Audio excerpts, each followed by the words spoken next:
kind of have to put up with me this morning. I've been ill and have gotten better, I think. There are those that think that maybe I've gotten worse, but you just have to put up with it. I may vary from the agenda that we have. I noticed as I go through here, there were 2 item 11s, and that doesn't hurt work. So we'll have an 11 and 11A. There may be other things that I comment on as I go along. And if you're not hearing me good, speak up and I'll speak out. And we'll see if we can get through this thing and get our business tended to in the manner that we should. So, first of all, welcome to everybody. I'm not going to do a roll call. There are 5 of us on the court. There are 5 on the court, and 1 is not here. Right. And there are 4 here. Does that fit all this? 1 is 4. All right. And actually, the one that's not here, James Rosales, I understand is doing fairly well. He was in a very serious car wreck, those of you that might not know, and is in the hospital. And, there will be some time before he's able to be up and be around, I think. I understood that he could only take initially, I think, 15 steps, and then it went down to 14, and they're not going to let him out of the hospital until he can function much better than he is functioning. And so if you're a prayer, I wish you would include him in your prayers. He's a good guy. He's done lots of work for Karnes County and will continue to. He's one of our good friends. So with that said, welcome to everybody. I'm not going to do the roll call. Sylvia, you want to do the opening prayer for us, if you're right. Prayer will be followed by the Pledge of Allegiance. Heavenly Father, we thank you for this day and every day that you give us. We ask that you guide us in the right manner for doing business with the county. We ask that you be with James and his family during these trying times, and everybody else in Karnes County, as we all have our times and troubles that we come across every day. We ask that you bring us a little bit more sunshine for a while, then kind of follow up with some rain. In your name we ask you.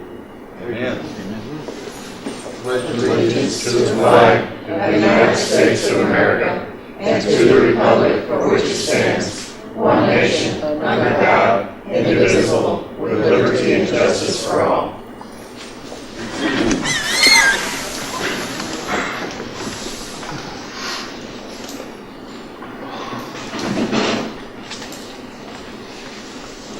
Citizens to be heard.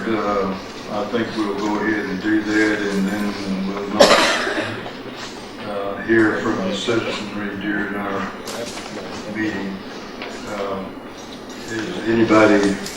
I have one first. Shannon Hall would like to see. Shannon Hall. All right, Shannon Hall. Is that right? Good morning. Shannon, push that white button to the... While this may be a repeat from some of y'all from last week, we have a couple of agenda items on here that I thought needed to be addressed, and I was going to start it out by giving a little bit of past history, reflecting on the fact that in the real business world, we learn from our mistakes, and we have to make wise financial decisions, or you might go out of business. I think some of you probably can relate to that are up here on the commissioner's court. This annex building here is a prime example. It was told that we would be $3.2 million, ended up costing over $6 million. It still has some issues and problems. Our jail was bonded out with the voters at $7 million. It ended up costing $11.2 million. That's $233,000 a cell unit. Just when you break that down. Mr. Fisher came up here last week and asked for an extra $394,000 for contractual fees for the courthouse. Getting back with our auditor, we'll find out that we've already paid him $380,000 for previous work, which he mentioned was 90% complete at the time. This is what we paid him in the past. These type of fiscal decisions are very important to our taxpayers. It's very important how we spend our money wisely. My main issue is with the roads. We have Mr. Underbrink on here asking for one particular county road, and I'm here to express to you that there are many county roads out there that need addressed. If you're walking in the door, people are giving me county road numbers. UPS drivers are giving me county road numbers. People contact us all the time saying how bad their roads are out by Lentz, out precinct 4, various precincts. I do not understand how we can possibly sustain a program in which we are going to try to fix 10 or 12 miles worth of road with a contractual fee of paying 12% to someone for the total cost of the road. Indeed, the engineer, when he was hired, was to give us a 5 to 10 year plan for our county. A 5 to 10 year plan that would give us a direction, a projection, with hopefully some type of expertise that we assumed for a set fee. Unfortunately, we've already given him $360,000. He's asking for $250,000 for County Road 211 alone. That's over $35,000 a mile. Mr. Wozniak has expressed to me that we can chip seal a road for $20,000 a mile, and I can't imagine that we wouldn't use our money to try to lower our maintenance costs in the future by sealing and chip sealing some of these roads that don't have high truck traffic. It's just not going to cost $450,000 a mile for all the roads in our county. Some roads do have high truck traffic. Some roads may require that type of recipe in order to address it. But there are a lot of roads out there. In fact, I believe Mr. Underbridge just told me the high traffic roads include 25% of our county roads, at least 75% of our county roads that we have taxpayers that have lived here for generations Miss Hall, this time. that are not being addressed. Hopefully you use the money wisely. Thank you. That's all that it's sent. Yes, sir. All right.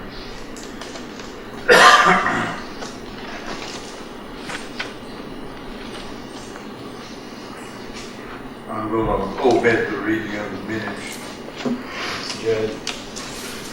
Judge, if I may, just, we don't have to read them obviously, if that's your desire, but on one of them regarding the JP's request for a medical examiner in Rungy to confirm an opinion on a death there, I'm trying to find it, but I thought it indicated that we had approved it, and when in fact I believe all we did was approve for Mr. Hancock to obtain a cost on that. That's correct. So if that's of any volition, that might need to be corrected.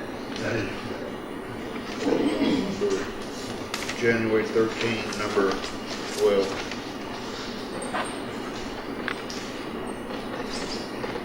I will change that. That's it, thank you, sir. All right, thank you. And on It says January 30th meeting, on item number 15, had Commissioner Schindler. Probably was Commissioner Reynolds. I just took what was on the original agenda because that's what I have to file. What agenda was posted is what I have to file, and I know that that was not correct, but it's corrected now. But that's what's on the original agenda, and that's what I put in the minutes.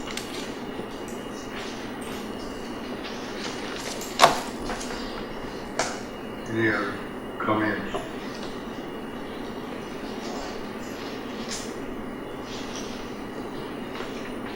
Down to 7.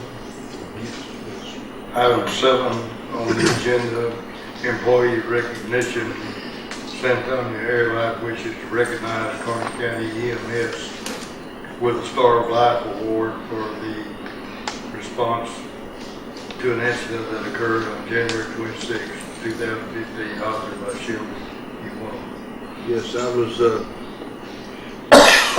was contacted by San Antonio Life, the representative Lee here. Yes, sir. Right there.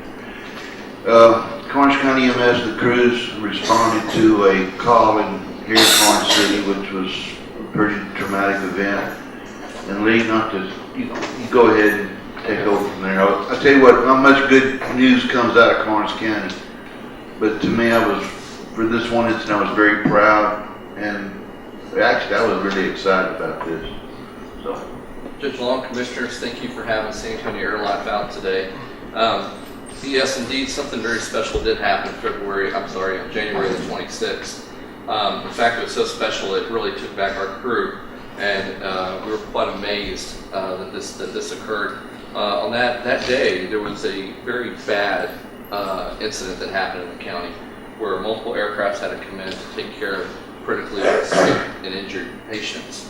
A procedure called the cricothyrotomy occurred, and this was done by one of the medics here in Karnes County. To speak about how difficult and how rare this is, I'd like to turn it over to our medical staff and our crew that were on board the aircraft that day. you push that button on the red button. Okay. Is it on? Red Yes. button? Good morning, my name is Mike Rodriguez, and this is my partner, Shauna Anders. We responded to a scene where they had an explosion involving two people. Apparently they were welding, and they had an explosion that basically blew up in these guys' face. We had heard that they were 80 to 85% burned, and so we were prepared for the worst there. We walked into the back of the ambulance, and Jeremiah, Casey, and Hannah were there working a patient that required this procedure done. It's called a cricothyrotomy. It's the last ditch effort in maintaining somebody's airway. Since the guy had basically breathed in superheated gases into his mouth, it swelled and closed off his throat. There's no way for us to pass any sort of tube into that trachea to breathe for them. They need oxygen to breathe. Last ditch effort is called this cricothyrotomy. It's taught to every paramedic in the state of Texas, and you hope and pray that you never have to do it because you're taking a scalpel and cutting into their throat. And so when we walked in the door, that's what they were doing. There was an extensive amount of blood. They were very calm, collective, asked us if we wanted to take over. We said, you guys got it. And we just sat there and assisted them. Jeremiah, Casey, cut through this gentleman's throat.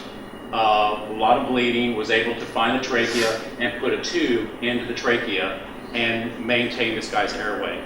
Provided the oxygen that kept him alive. If he didn't have that, it didn't matter how many helicopters we would have had there, we wouldn't have been able to save this guy's life. Unfortunately, due to the extent of the injuries, the severity, he ended up passing away anyway. But it's a procedure that not too many people do. In 30 years of my experience, I've probably been involved in half a dozen of them. These guys were great. They're a great asset to the state of Texas and a great asset to Karnes County. And I'm very, very proud of what they did. So I kudos to these guys. They did a great job.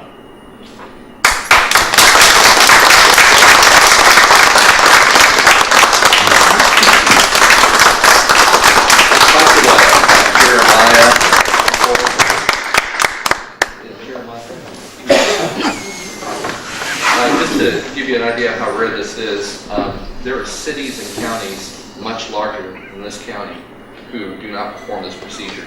If you go to San Antonio today, they will tell you that they do not have the protocols or the equipment in place to perform this equipment. And right here in Karnes County, I can't be any prouder of this county and this EMS system, because through the support that the Commissioner's Court has given them, they are now able to do procedures and have the training in place that areas like San Antonio cannot.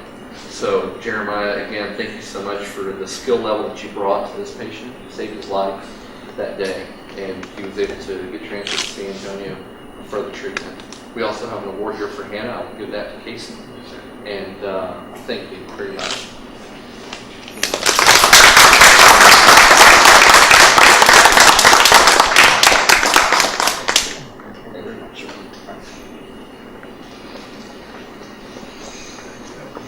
Karnes County EMS has way, folks. You do not know, you don't really understand unless you've walked in these shoes. Our paramedics that we have now, Casey and Dennis, their leadership, San Antonio Air Life, what y'all do for the county and training you provide to the region is valuable. I'm just very proud of everybody. I've seen, there's a lot of stuff that goes on in this town, but we've got 3 community people that are paramedics. Not many rural communities have that. We've got Casey and Stephen Studley and Kenny Crow, and you really don't have that in some small counties. So I'm very proud of this group, and we haven't reached the top yet what we want to accomplish. This has been one of my little goals over here, working with Casey and Dennis, and I hope to make this a better system yet. We want it, when somebody sees Karnes County EMS, we want them to be sure in the county that they're getting the best care. Thank you, Chairman. Item 8 on the agenda. Discuss, approve, disapprove submission of a grant application for the Karnes County Victim Services to the Office of the Governor, Criminal Justice Division. Herb, that's yours. Judge, this is a request that has been, we've been working on about a year. If I might give the Commissioner's Court just a brief history. In the last budget year, Judge Butler and the Commissioners approved a part-time employee to work as a victim witness coordinator with the specific purpose of looking for the possibility of a grant and determining whether or not we would be eligible to apply for that. At the time, there was none available. There has, at this time, from the Governor's office, there are some grants available to assist local counties, the county attorney or the district attorney's office in hiring someone who does nothing except work with the victims of family assault cases, the victims of rape, the victims of other assaults involving families. This is a request that's based upon that history. It is a request where the budget runs from September 1 until September 1 of next year. It's not for some time out. It's a request now to apply for it. The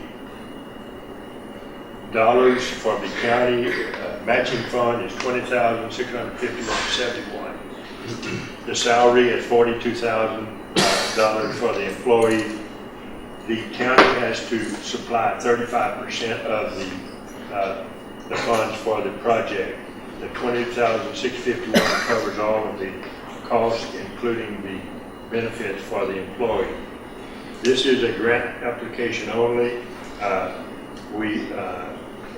The person who was hired in 2014-15 is Miss Alyssa Schroeder, and she has written the grant for us and has a fee in there also, and that is a part of $1,250 for writing the grant.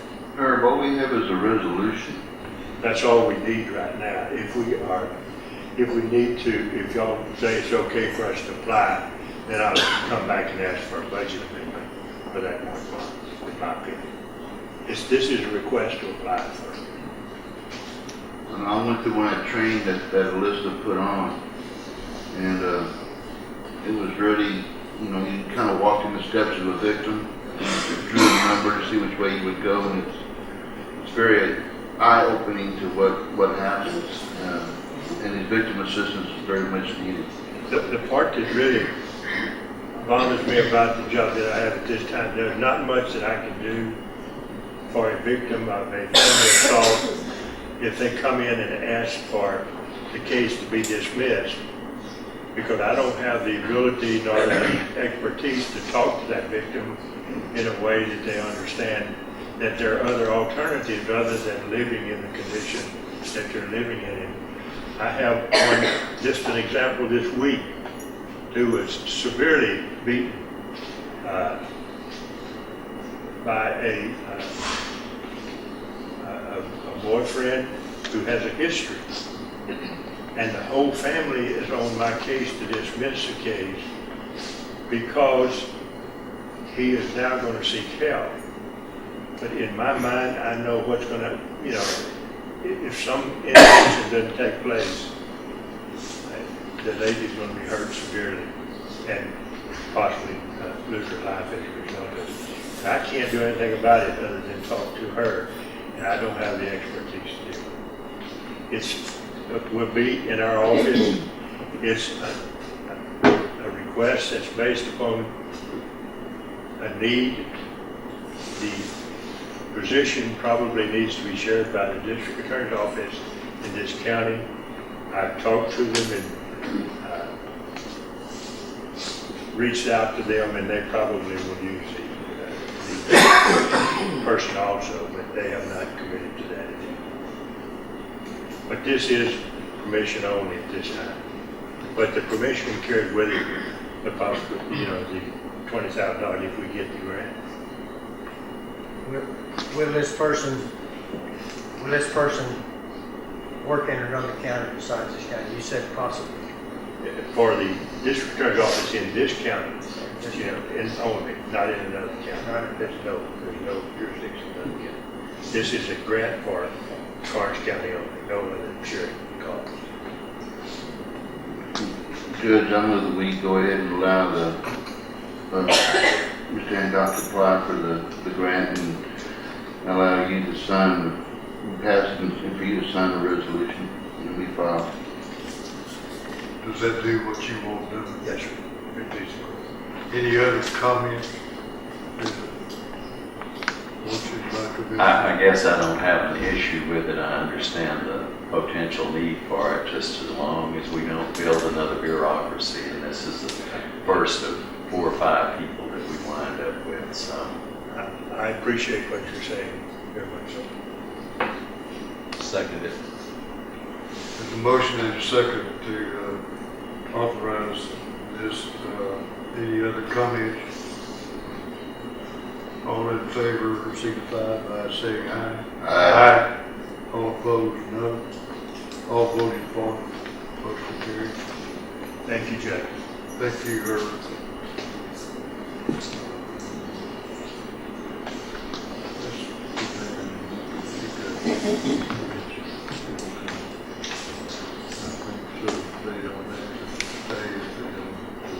Left-hand down arrow. No, no, we're talking about the scouts. On scouts, yeah. Yeah. Are the scouts here that are going to back in the back? I think we're going to go out of sequence and ask y'all to do what you're going to do, and so that you can leave if you choose to. And so go ahead with your presentation. Greetings from the Scouters of Alamo Area Council, headquartered in San Antonio. I am Eagle Scout David Pruitt, and I'm honored to be here today to report the Alamo Area Council continues to successfully make forward progress in accomplishing its mission of instilling values in our youth, the leaders of tomorrow, by always following the local council theme of the unified focus on youth. February 2015 marks the 105th anniversary of the Boy Scouts of America.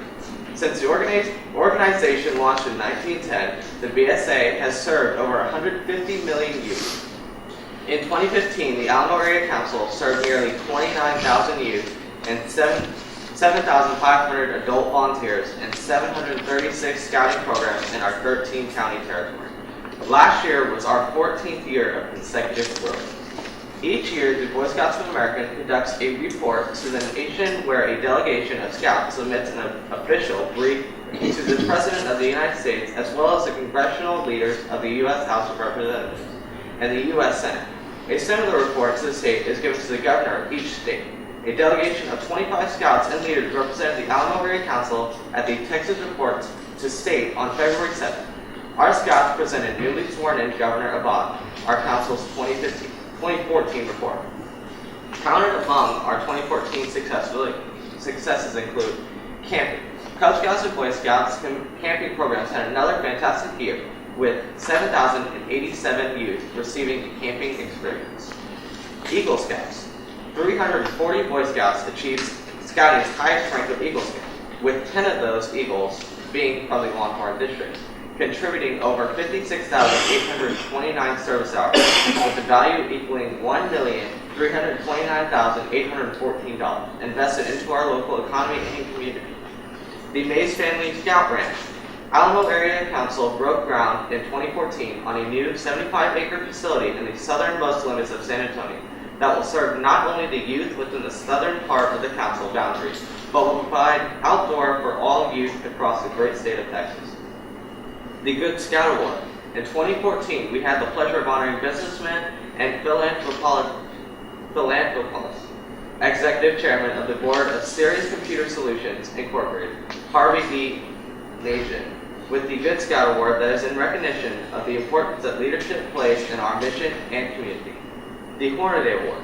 Christopher Lira, with Troop 496, is recognized with Conservation Award for his work on invasive grasses at Hardburger Park.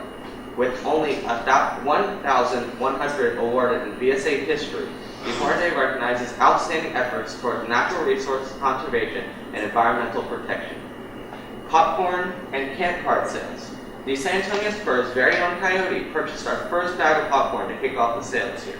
Popcorn grossed $1,617,632, with $595,270 given directly to our youth. And camp cards grossed $403,537 on 80,706 cards sold, with 178,144 retained by 224 units. Both fundraising programs help Scouts enjoy the great outdoors. More importantly, we impacted the lives of youth more than we did in 2013. Eagle Scout Service Project of the Year, Adams Award.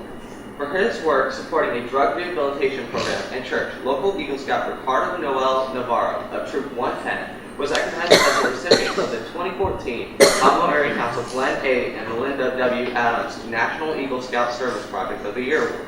The Adams Family Award is a national VSA honor for outstanding Eagle Scouts service projects throughout the country. The Alamo Area Council continues to receive the support of our volunteers and community leaders as we are able to continue the tradition of adventure, keeping the campfire alive for all youth for years to come. Thank you. Thank you for your help. Appreciate it.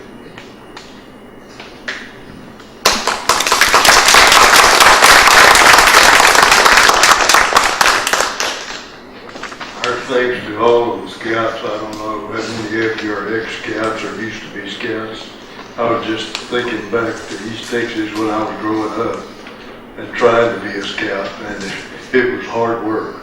I never was as good as I should have been by far. I appreciate all of the things that scouting does for people, because it really does a whole lot of things for a whole lot of people. And if you don't understand and never been a part of it, you ought to get out and find out what's going on.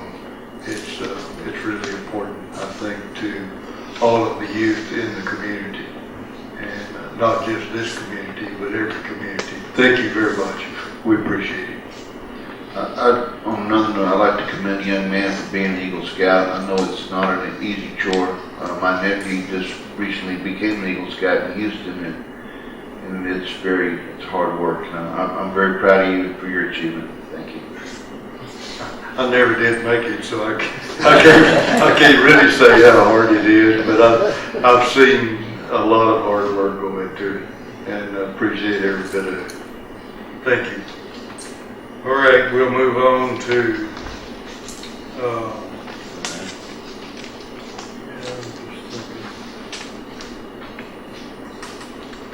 we appreciate one more thing about Scout. We appreciate y'all being here, and I moved y'all up intentionally so that if you have other things to do, you don't need to feel like that you sit here. And although we would appreciate it, and I think you might learn some things at a meeting like this, but we'll understand if you need to leave or anything. Don't worry about it. Thank you very much. Item 9 on the agenda. discuss, approve, disapprove application for SHSP State Homeland Security Program grant in the amount not to exceed $100,000. The SHSP grant does not require matching funds from the county. Purpose of the grant is to update the emergency management trailer with current equipment for communications and PPE, whatever that was. Personal protective equipment. Personal protective equipment. Authored by Susanna Kalibo. Susanna? Yes, every year the Homeland Security Grant Program through the federal government supplies funds to the states. And then the states supply funds down through the COGS, through the State Homeland Security Program. And each jurisdiction is able to apply for funds for that. Myself and Chief Ebram went out to look at the EOC trailer, and it's quite sad. All of the things inside the trailer are expired and not really of good use. The radio system within the trailer is only analog capable, and so we're looking to apply for funds to update that. How are you going to, how are you going to apply for funds? What do you need to do? Well, we're working with Charlie Metzger with CFR Associates, and he also worked with us on the $7,000 grant through Code Pipeline Company. As I said before, he has a vested interest in our county because his son-in-law works for our sheriff's office. Our recommendations are that we purchase 12 well-lay entry ensembles, including gloves, suits, and associated personal protective equipment, 4 self-contained breathing apparatus, 4 interoperable WHF portables, and 2 mobiles for team communication, 2 4-gas meters, and 1 6-kilowatt generator for power and lighting to the trailer. Right now, the trailer is not really suitable for us to be able to take out to an incident to even set up work if we need to. Most of the incidents that we've had within the county have been resolved within 12 hours. If it came to a situation where we had to set up work at an incident for longer than a 12-hour work period, we would be without equipment. We might be without equipment. And this would be a resource that could be shared with our law enforcement, our fire departments, and with our EMS. Obviously, age and obsolescence takes its toll on anything, but how old is the current equipment in the trailer? And without wanting to point fingers, why has it fallen into a state of disrepair? The trailer was bought in 2008 with grant money, and some of the stuff is usually because of the time of the county. I guess you might say didn't really want to help recycle the stuff at the time, get it funding. Is there a fair likelihood that we would receive the grant, Suzanne? I can't say. We compete, of course, with Bear County, but the money is going to go to somebody. We might as well try to build the resources so that we can support our emergency response. Who would be responsible for assuming, making some assumptions that we apply, you receive it, and the thing is updated? Who would be responsible for care and maintenance on the facility? That would be through emergency management. That is you. That's Commissioner Reynolds, the trailer has been, I want to make it understand, the trailer is usable. It's not like it's fallen down. Just some of the contents inside are outdated. The EMS has also, to their credit, has taken trailer parts at the EMS building, but they have also kind of stocked it with medical supplies in case it needs to be used for mass casualty type incidents. So we're using the trailer, but we need it as usable. It's got a canopy and some other stuff to it, but again, we bought that in 2006 or 2008, and it was bought with SHSP grant money. That's what I was kind of referring to in your answer to the question. You know, I would hope that it would be put in the possession of either the sheriff's department or EMS or someone like that who has a constant presence that could, you know, could update it and keep it current. So 2 years from now, 3 years from now, we're not. And I realize, as I say, obsolescence takes its toll, but still, that we would have something that's functional in the meantime anyway. Is that something y'all are into, Mr. Deputy Eva? Yes, sir. We've been working with Susanna, and like Commissioner Dugan said, the trailer is usable, but over the last 5 or 6 years, a lot of those things have shelf life and they just become not usable anymore. And the same way we're learning as the process goes here. Back in 2006, when we got the trailer, we weren't seeing the type of oil field fires and chemicals we're dealing with now. We've come to realize that some of the equipment in there are not properly, you can't use them any longer. They're not suitable for the type of chemicals that are being used here now. The breathing devices and other stuff. So Dennis and myself and Susanna went down there and we went through the whole trailer and kind of made a checklist, and we feel like this would save the taxpayers some money along the way if we can get this grant money to do it. And we've had some drownings in the past and some other situations where it requires a place to work, you know, at the river or someplace else.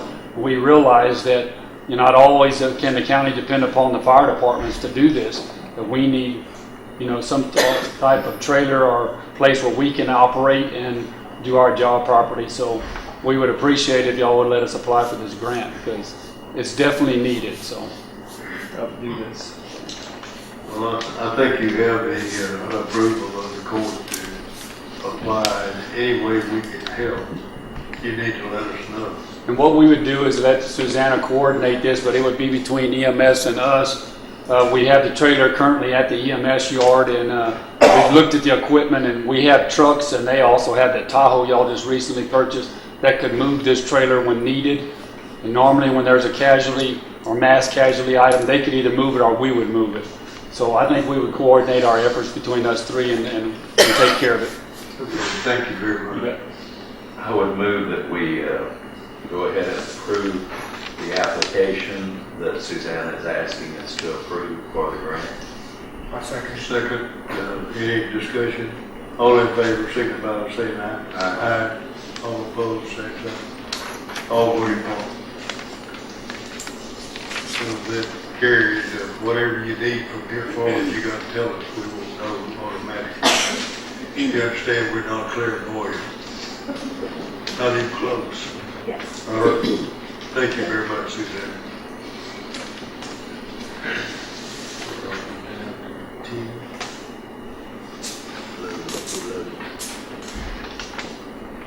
Well, I changed the first 11 to 10. That's what it should have been.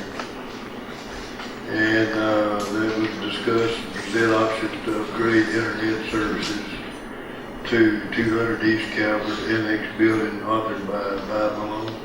Good morning.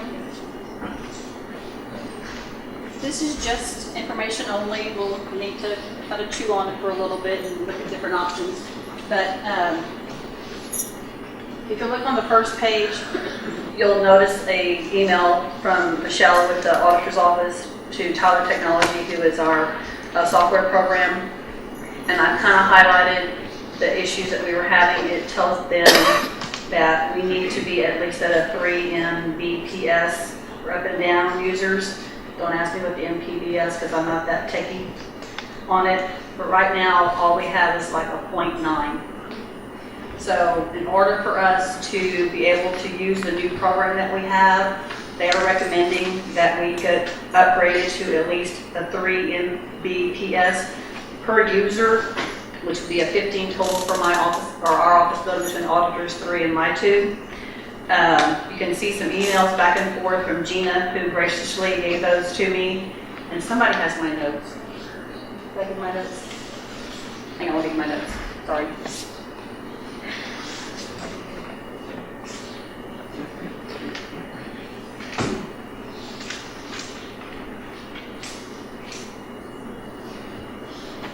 Some of the the issues that we were having with the current service being so slow. I had 2 JPs to come in yesterday, JP3 and JP1, to bring me receipts. It took me 50 minutes per JP to receipt their money in. Now, yes, they have a lot of credit cards they bring to us. They bring anywhere between 20 and 30 credit card receipts, so it does take a little bit of time, but it shouldn't take me 50 minutes because the internet is so slow. We sit there and wait for the receipt to pull up, to print it, to move to the next screen, and then the next screen. So this would give us a little faster internet service on there. Also, they're telling us that the internet plan that we have does not support the new software program. We spent a lot of money on this program. I'm not sure where or why. Internet service wasn't checked beforehand. I don't know. Again, I'm not internet savvy, so I don't know. But in order for us to use this program properly, we need to look into upgrading the internet service. Some of the issues that we're having also is in the middle of doing our work, it just drops. We just get kicked off because there's so many of us on the server or on the internet service, and we had the outside auditors in our building last week, and none of us could get on there because there was too many of us trying to get on to the internet. I was in the process of having to update the retirement dollar amounts from the first payroll in December to get to my retirement report because it didn't convert over. Almost 200 people, I had to go in and put in their salaries and their retirement rates. In the middle of it, it kicked me off, and it saved nothing. I had to go back in and put all those people back in again. So if that ever happens during payroll, accounts payable, I know Michelle was trying to put a small budget in for juvenile. She was having trouble doing that also. It's going to slow us down. I mean, this new program is supposed to help things be more efficient, but if the internet service doesn't support it, then it's kind of pointless for us to be on there. So the next couple of pages on there are a back and forth between Gina and the AT&T people. It's not cheap, gentlemen. I can tell you right now, it's not cheap. But we've got to look into doing something. I don't know if whoever's doing the internet service for the jail is someone we need to speak to. But this basically is something we're going to have to look into.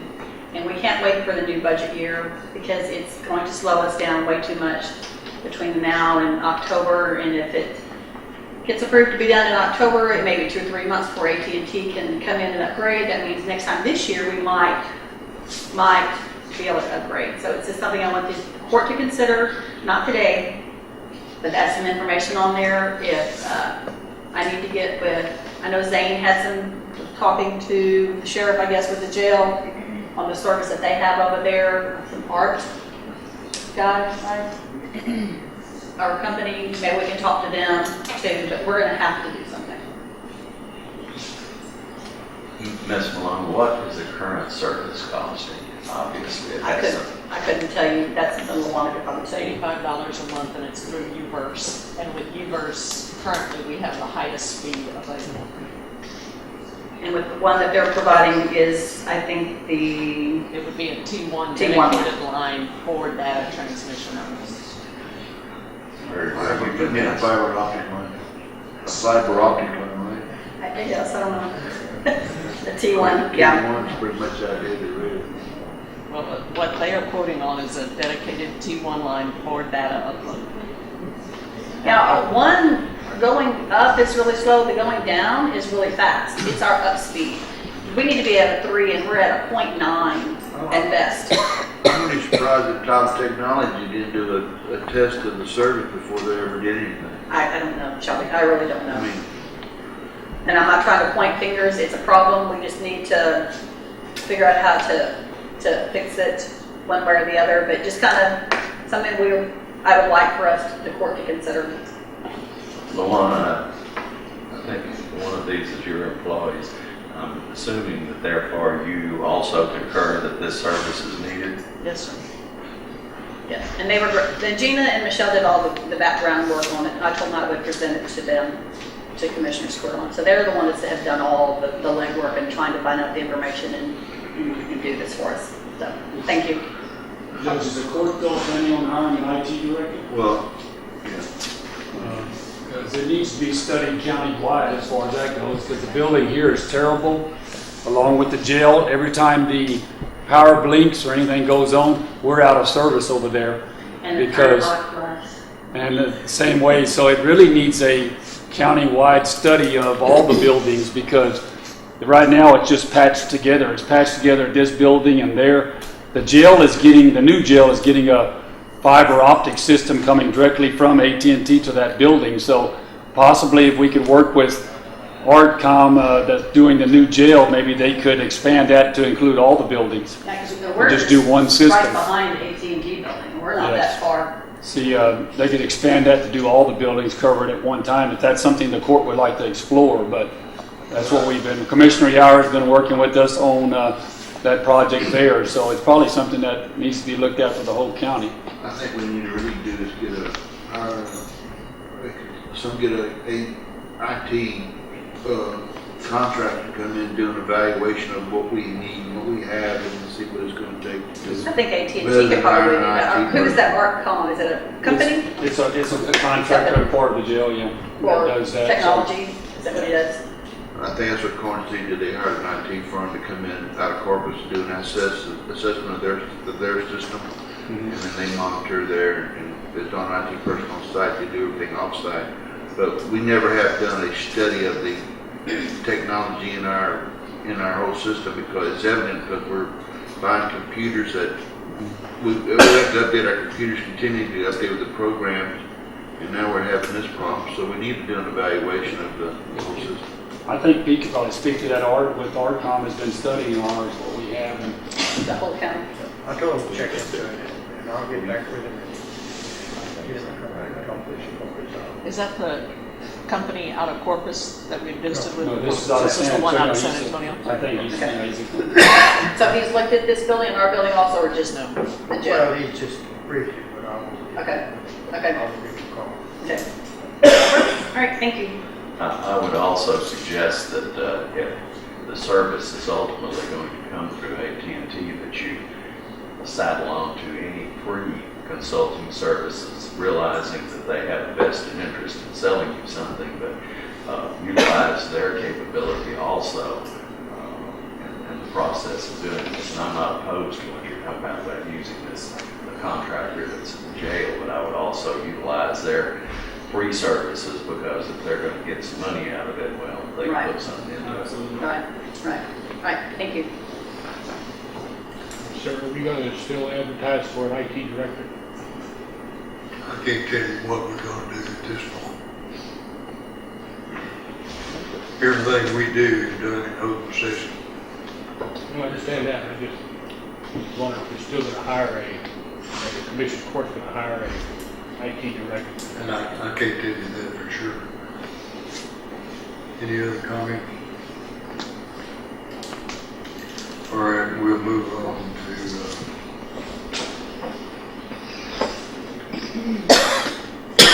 item 11, is that where we are, I believe?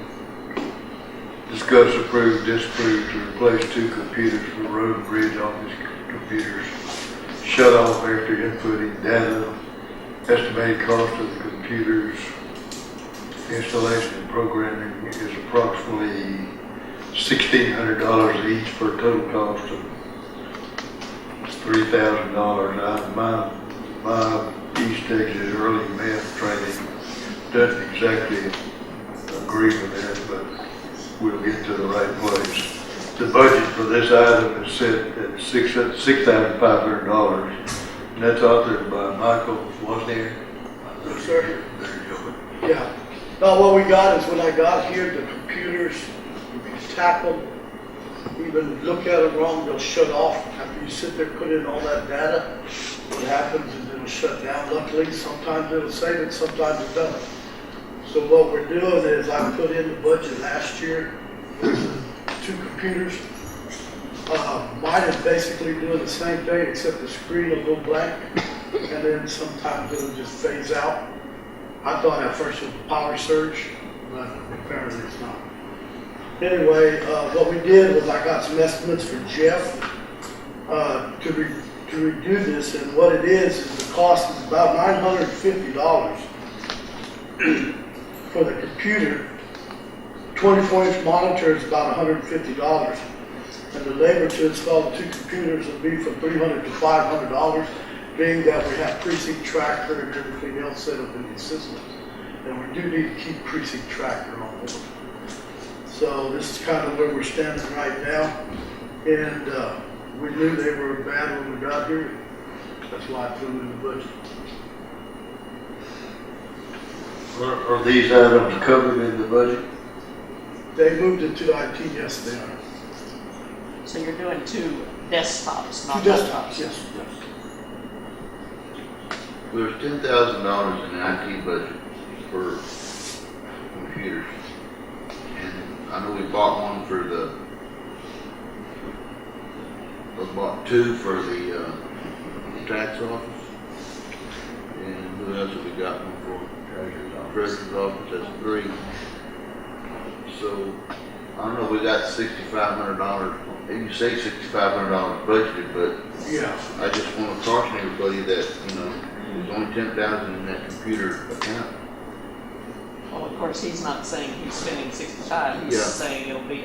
And then, but you got, you have 2 large monitors now there, why do you want to have 24-inch monitors? You've got 2 large monitors. Because, the monitors, and the monitor goes out, I'll end up having to buy a monitor. Because it's just as old as the computer that's sitting on the ground. That's the tower. The tower, everything was going to go back and forth from what I Why understand. don't we buy one when it goes out? Y'all's choice. I mean, what are you gonna do with the other computer? The one that is kind of so-so, we were going to send it to the Gillette yard.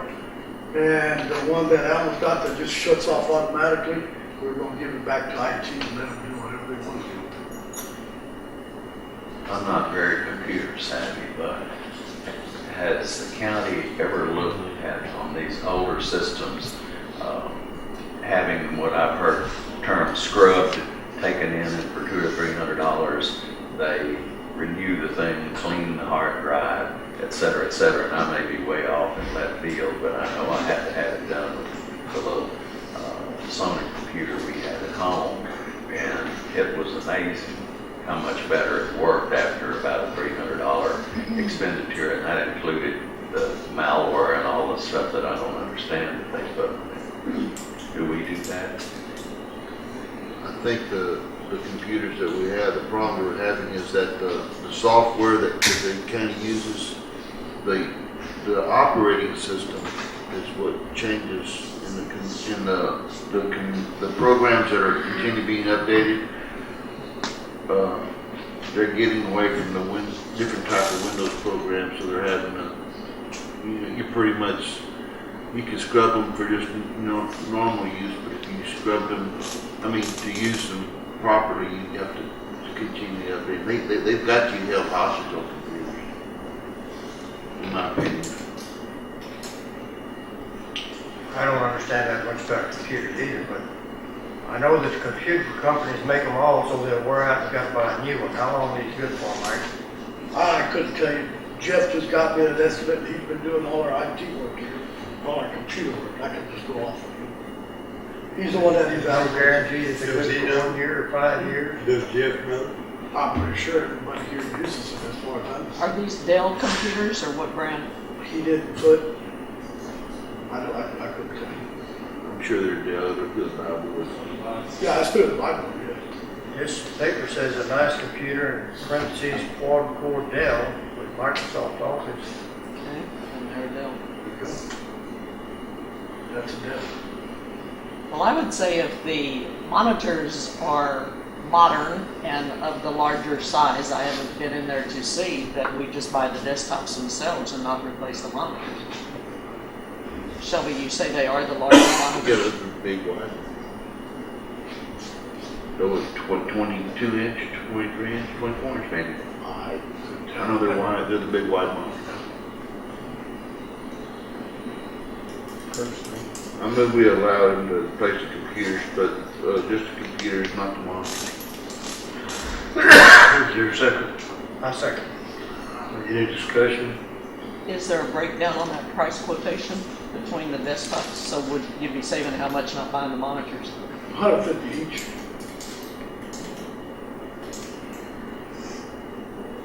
Yeah, because it's $950 for the computer, and then it's, for the monitor, it's $150.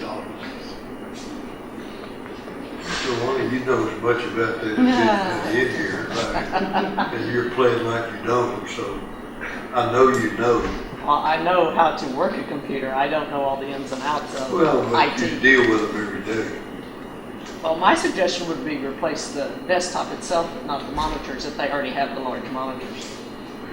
I mean, we keep our computers in our office, and we do a lot with our computers, and I think I've replaced twice in the 15 years I've been here. Any other comments or questions?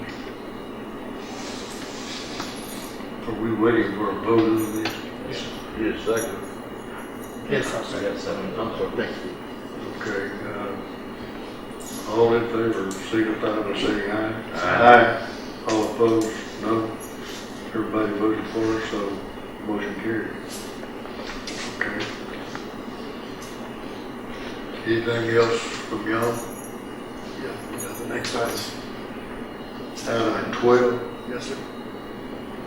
authorize, discuss, approve, disapprove, to authorize the Carter County Judge to act as signing county representative in the Dry Escovita Creek Bridge widening project offered by David Underbrand. David? Good morning. Last meeting, we discussed this, and I thought we took a vote as well, but this is the Dry Escondido Creek Bridge Widening Project, and it's one that has already been bid in November. The contractor has returned the documents signed and is ready for a signature from the county. Is there authorization for me to sign?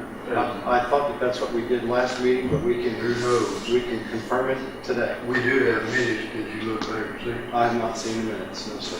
Me either. So Let's do it. I'm ready for a motion. we're starting at the same place.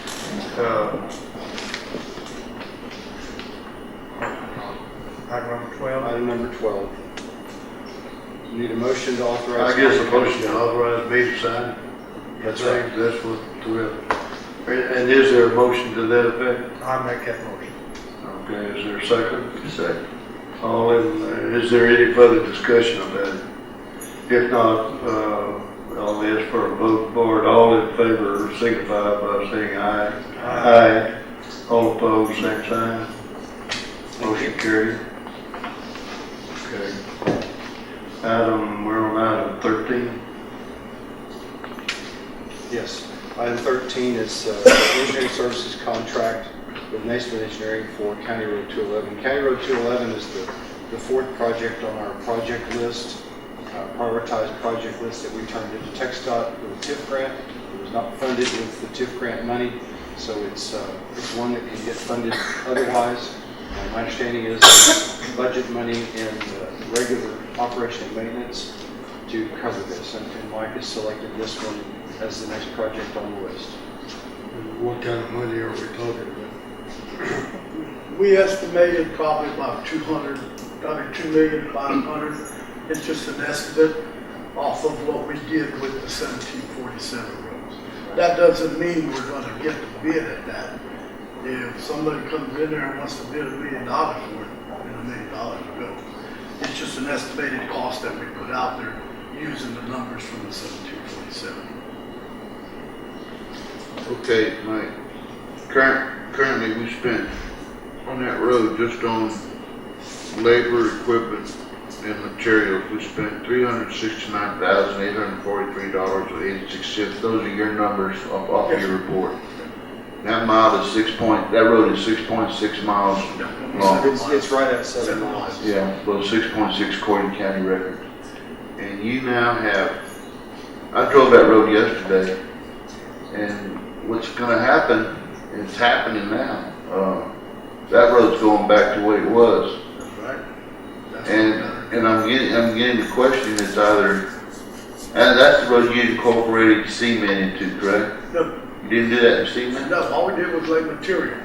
We were getting various complaints because of all our culverts gotta be replaced. I don't think the culverts on that road need to be replaced. Yeah, there's some that are completely crushed at the bottom of the rock. That go across the road? Yes, sir. Yes, sir. And there's some in there that been taking a beating. We would get calls on that road like you wouldn't believe. We got bus drivers going that road. There's numerous residents that feed off that road. So in order to improve the ride on the road, we're gonna do just like we did to the other one. We laid the material on there, and then what we're doing is we're gonna go back in and replace all the culverts. Then we're gonna go back in and cement stabilize it about 3-4%. That way you got a good concrete road, then you shoot 2 quarts on top of it. What's the life expectancy of a road of $428,000? You could probably get 10 years. It's gonna take just like every cycle. You gotta maintain it. Just because you put it down doesn't mean it's gonna happen today. How are you gonna maintain it? You shoot a single course on it to cover the cracks. A single what? Wait. A single course. A single course That's of what? shooting the oil and rock, just like textile does. They go out there and they'll shoot a layer of oil and they'll put rock on it. It seals the cracks. Well, I think for them to make an informed decision, these are the things that they need to know what you're doing. You just come up and say, I need this, and I don't think they understand that. I don't understand it. I've been sitting here for 7 years. Shelby just said you spent $370,000 on it already, and you're asking to spend another $2.5 to $3 million on it. Nobody's saying not to work on 211. They all need work on. But why did we spend $370,000? And it's just, we might as well just take it and throw it away because. I look at it this way. It's either us spend it or the contractor's going to spend it and he's going to make a profit off it. It's however y'all want to do it.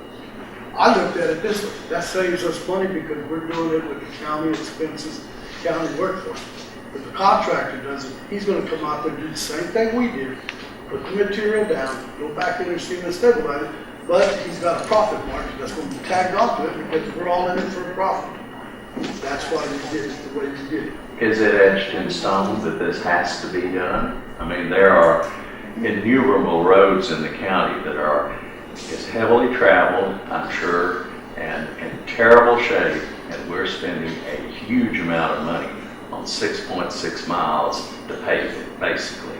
And the same thing goes for 326. That road originally was put in by a wealthy landowner next to it, and I have no clue why we're talking about spending the kind of money we are to repave it. If the oil companies can't get through, they will put material down. They will make sure their trucks get through. So, there are so many roads in the county that don't have any attention at all. Everything out of the Eagleford, for instance. I noticed on your report that I think there were 3 repair instances, and one was to put up a sign in precinct 4. And I drove, like Shelby did, some of the roads after the rain, and it was 4-wheel drive only. I'm not parochial. I'm happy for all of the county to be served, but the non-Eagleford area, especially in precinct 1 and in precinct 4, are taking it in the shorts. So you can keep the roads well for the truck traffic. Now, I'm all for the truck traffic getting through, but the oil companies will step up if they can't get through. And, I personally am not in favor of spending this much money on that short piece of road. An example, 165, that's a bus route. Same thing as all these other ones I'm doing, the bus route. Spent $250,000 just from 72 to 2102. I mean, it's easy to spend the money because you have to put the material down. While we're talking about that, I find it absolutely atrocious that materials are being bought without being solicited for bids. Fuel is being bought without being solicited for bids. There's some serious problems in road and bridge that need to be attended to by the court at some point in time.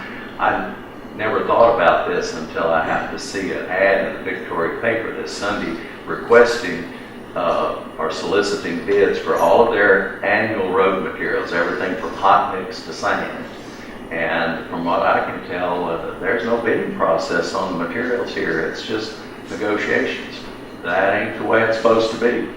There's only 2 places to buy limestone, and that's CMEX and Colorado material. That's okay, they can bid on it. Well, we use both of them. We use both of them because we got so much area in the county. Now, they can't deliver 80 trucks all the time, every day to 3 different roads. So we use Colorado material, say on the northern part, and we use CBEX here, vice versa. It's whatever they can do, they can come out there. We use both, we don't single out just one company. Well, I understand that there's still anything above $50,000, if I understand right, that it's in expenditures in the county needs to be put up for bid. And from my standpoint, that threshold is too high. It should be way lower than that. There's way too much discretion given to, pardon me, bureaucrats in the county to purchase where they desire. Mr. Hancock, you had something to say? Commissioner, if you recall, we talked to Mr. Chapman sometime back about doing some contracts that required bidding on materials. Those contracts are in the process. And here is a recommendation I have to the Commissioner's Court is that we just stop what we're doing. And that the Commissioner's Court in a work session, call this lawyer and in person have him here to talk about all these contracts. And let's get all of this on the table to where we know what's happening in Road and Bridge. Now, I don't know that there's anything wrong in Road and Bridge, but I do know if we don't get a handle on it, it's going to eat all of our lunches. And that's including me and all you guys too. So it's just a matter of when we want to take the medicine, now or in a section of this. And I am not a vote on the Commissioner's Court, but I do ask the Commissioners to seriously consider doing a work session that addresses all of these issues. And get Mr. Chapman down here. Mr. Underbrink's contracts have not been reviewed because we got them late. They need to be addressed. We need to address all of these issues from an owner standpoint and not from anybody else's point of concern. Thank you, I'm sir. sorry. While we're on that subject, I was informed, and I'm sure correctly, that the governmental entities are not required to go out for bids on certain professional services. But I also know, or I found out, that that does not preclude them from going out for bids on professional services. That's the next thing I think the court should address. I think, pardon me, and I don't have a malice of forethought for anyone here, but I think there are some entities involved with the county that have become like leeches. They have figured out that this is an easy way to go, and they go from one project to the next project to the next project, and we never go to see what anyone else might be willing to do the stuff for. So that's another objective I have over a period of time, is that when we approach a big project, and this is not to say anything against Mr. Underbrink or his firm, they may be the best ones, the same for the architects, but we need a choice. We don't need to, just because they've worked for us before, take them. If it were my personal business, I like David. I'd hire him. But that's me personally. But we're talking about the county's money. Commissioner, just to respond to that, the county did ask for proposals from engineering firms a couple of years ago, and we did turn one in at that time and were selected based on that. So just for your information. We've done. Well, we need to do it. Continue. And that's fine. That's your choice. You bet. All right, we're on item number 13. That had to be County Road 211. It is in my precinct. It was a paved road for some 30 years. It was deteriorating, and pavement was breaking up, and certain sections were plowed up and became a caliche road. And we're in the process of trying to restore paved road to the citizens of Karnes County if we can. As I said, this happened to be in my precinct, and it was chosen as one of the roads to repair. We voted on that, made that selection here. Over the past 3 years, we've been making selections on the road to comply with Bill 1747 in their stuff. All right. If y'all don't want this gravel on the road, we can send a loader out there and sell it to the oil companies and go back to mud roads. We got to do something. We have to go forward with something. So I'm gonna make a motion that we approve item number 13. What is the amount of the contract, David? This one is $250,000. What if the road comes in? It's $250 for his part. Yeah, I know, but what if the road comes in below 2.5 million? We're still paying you 250,000? Well, the contract is set up on a fixed fee. It's not set up on a percentage. We could talk about reducing the fee based on something like that. But what are we, okay, so I was looking at, okay, what, for the $250,000, what is your scope of work going to include? And the road is laid out already, so we know where the road is. And I know we've got the road outlined. Other than what little road knowledge I have, and I think I got quite a bit, because what I did, there's just shaping the road and then coming back, and then you say you're gonna change out some pipes, which you've identified. Then you're gonna go ahead and prepare those sections for paving. And then you're gonna have to go ahead and send out the bids. Then after you do that, you bring your contractor in. I guess now you say you're gonna incorporate cement into it. You can have them do that for you? Yes, it's all in the contract. Well, the road's not actually designed yet. Thought is what he's telling you it would be is along those lines. Our fees would include a geotechnical investigation plus surveying along the route, checking drainage to make sure everything's working well. So when we pull out a culvert, we know exactly that we should put that back and put something else back. About 40% of the money is for construction-related services, and that includes inspection, having people out to look at it and doing quality control testing by a geotechnical lab. So, that's a product of the low bid system. When you go competitively bid and you take a low bidder, you've got to do some quality control testing to make sure that they do what they're supposed to do, which is the minimum. So that's how the fee kind of breaks down. It's not exactly 40%, but it's about that much for construction. So, and that's probably where most of the effort needs to be, watching the contractor as he's building. So Mike, a load of cement would cost you how much? How many per mile y'all were doing? About 150,000? Less? 35,000? It was more than that. It was more than that. I don't have the numbers in front of me. Why not? Why don't you have the numbers in front of you? Because all we're doing is approving the contract. I think you need to realize when he says that we went out for engineers, that's why. Because we had a former county commissioner as our road and bridge administrator. And by statute, the unit system requires someone that is experienced in construction, road construction, or an engineer. And we actually, as citizens that were taxpayers, asked them to get some professional help for a plan, a 5 to 10 year plan that was a fee and would set us in a direction of how we could move our roads forward instead of doing the same old thing that we've done for years and years and years and pushing the dirt around with the road grader. Now that being said, we did not ask for, they didn't want to hire an engineer at over $100,000. They thought that was too expensive. They didn't want to spend putting a professional engineer on staff. They didn't want to spend that much money. Now, you'd be better served to go out and shop the job market to put a professional engineer on the payroll at this rate. I don't see how we can continue to afford to pay $360,000, $250,000 on a fee for an architectural, an engineering fee per small mileages of road. How are we ever going to address all the roads in our county at this rate? It's not even feasible. I mean, I expressed last week the 1747 project estimate is $44 million. I do not foresee that we're going to get $44 million from the state.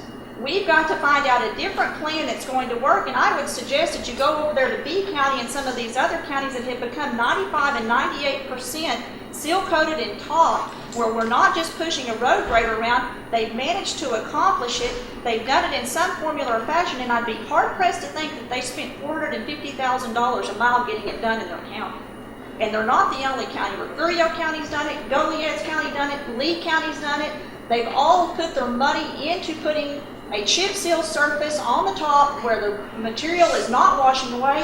Mr. Wozniak has put material on I can't tell you how many roads, 104, 106, 300, only when it rains, it washes away, or they put the road grader on it and they mess it up.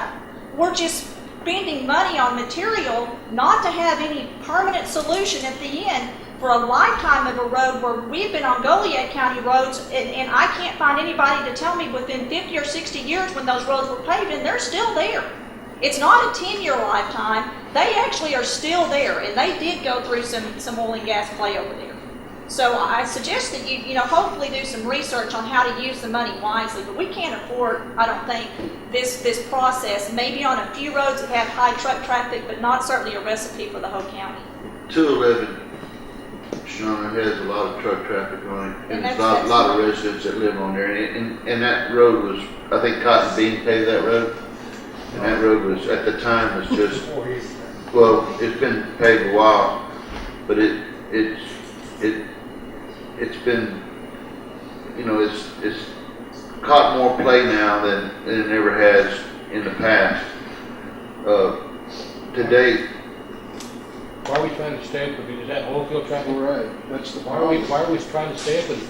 You can't stay up with that. You can't not maintain a road that's got oil field truck traffic on it. You can't we've do it. spent $4,396,300 on labor, equipment, and materials. That's exactly. That's what we've done with trying to keep up with the roads. But like, you know, I know, I hear what everybody's saying, and I agree with them to a point, but my thing is this, and maybe I've got a backward mind, but I look at the safety of the county, because where these trucks are hauling, I mean, I'm trying to figure out how to close a road right now, because an ant cannot crawl across that road without going through a hole. And it's a truck, heavy truck travel, it's a cut across road. But somewhere down the line, we're going to inherit a responsibility for not maintaining something. And I agree with y'all, they'll probably, yeah, you can do it for a while, they're going to come do it, but again, they may not. But I can assure you. But Pete, do you Pete, I mean, this is what you want to do, you want to pave that road, right? We started on the project, I think we need to pave it, there's no use to put material on there.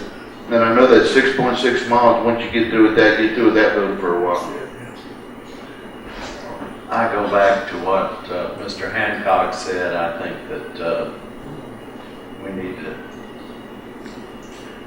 take a look on the long game, and instead of here, there, and yonder, and all due respect to Pete, and I understand that he's probably got constituents on his case, and that it may get paved and it may need to be paved. I'm not questioning that. I'm just questioning the whole procedure as it goes. And what Mr. Hancock said makes sense to me, but that's just one person.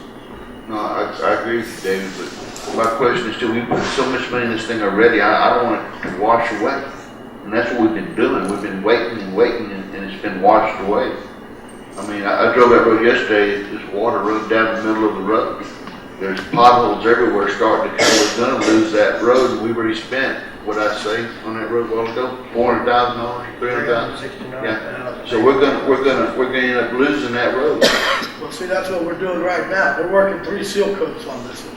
We're working 2013, 2014, because of the same fact that you said. We're not getting the contract signed, and we're not getting them out there and sealing them. I got 35 miles of new road that's going to be sealed and paved like she was talking about. But there again, it's the next item on the agenda. I got to get the contract signed so we can get this going.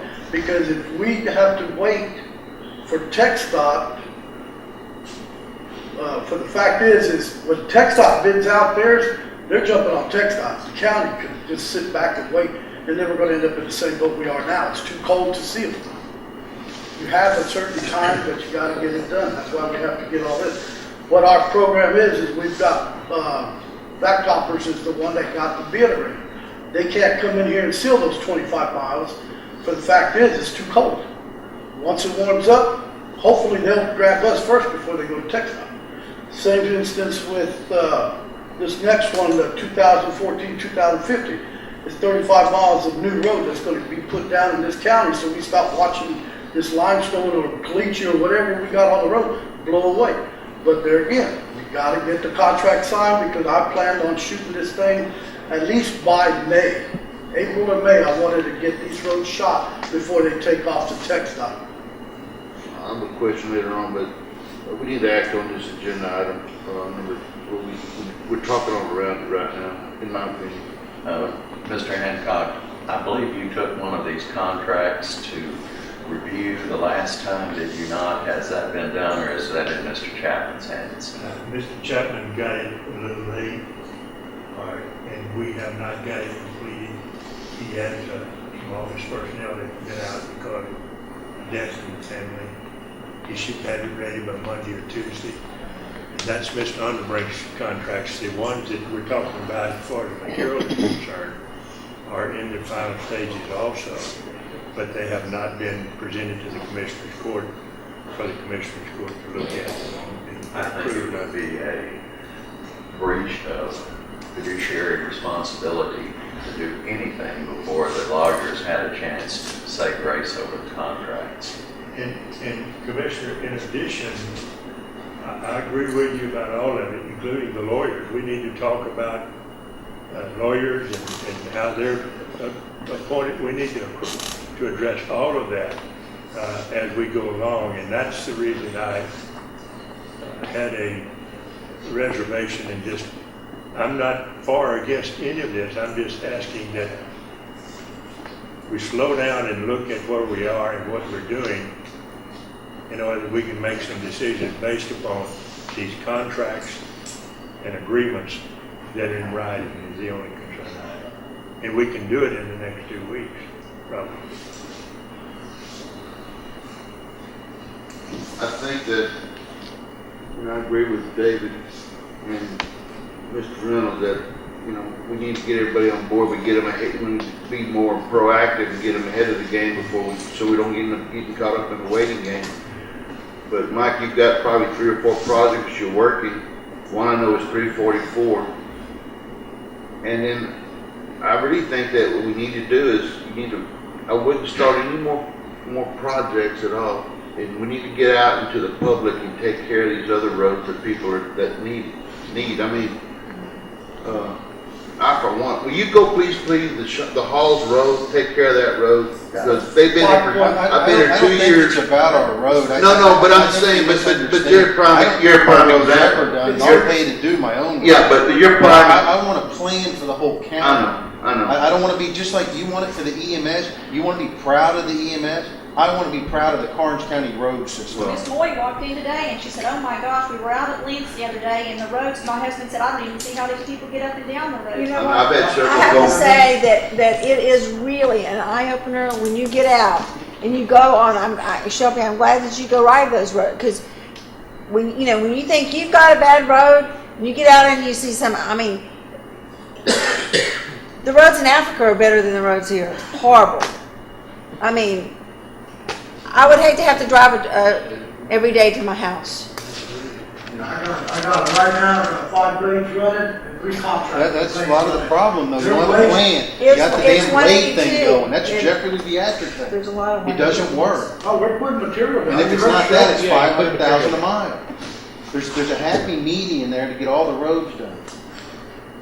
Sir, I would agree with Ron. We all want good roads. Mr. Wozniak was hired. Part of his hiring process was he would develop a plan for the paving of this county. Part of that was that Mr. Underbrink was hired to assist in the development of that plan. That was the original contract with Mr. Wozniak's been here now 3 years. I know Judge Butler was very frustrated because he was having several conversations with Mr. Wozniak about developing a plan for this county. For a lot of reasons, most of it unexplainable to me, Mr. Wozniak had given me a dozen reasons why he can't have a plan, shouldn't have a plan, doesn't have a plan. But without a plan to pave this county, we're not going to get anywhere. And that plan involves obviously the commissioner's court, input from them and the constituents.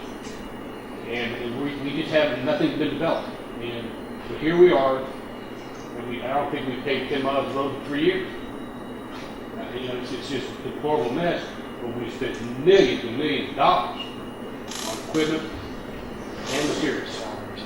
Well, here's a perfect example. If you have Mr. Wozniak and you're paying him $60,000 to $70,000 a year, why do we have Mr. Underbrink? If we have Mr. Underbrink, why do we have Mr. Wozniak? We're just throwing our money into bureaucracy. But without the plan, I don't think we're ever going to make it progress. Thank you. Judge, just to kind of clarify, we applied for the TIF grant, and part of TxDOT's requirement to ask for that money was that we prioritize a list of projects. Naismith was hired in two parts: one, to prepare the application and to assist with that, as well as to proceed with the road development in the second phase, which is where we are right now. In the first phase, we also agreed that we would prioritize a complete list, and that's what we did. We looked at the roadway prioritization in terms of need at the county, and that took into consideration both the oil field traffic and the regular traffic on every road. So we have a list that we did for the county. Now, the top 20 or so items on that list were published to give to TxDOT. We have a list of all the roads in the county that are prioritized. Now, although we didn't come out with a formally written plan, we did go as far as prioritizing every road in the county, and I'd be happy to share that with whoever wants to see it.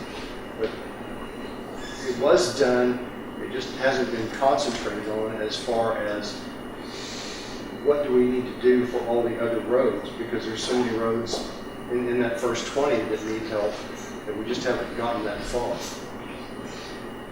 You know, Mike, you're saying that 211, you're looking at $2.5 million, 2.5, right?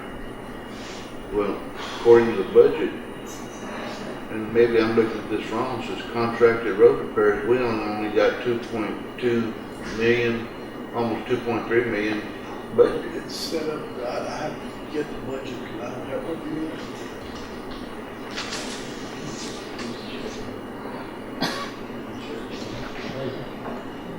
What about out of doing I got 19 million. That needs to be made clear. The 2 or 3 million for the County Road 211 will come out of our road and bridge budget. It doesn't come out of the SB 1747 money.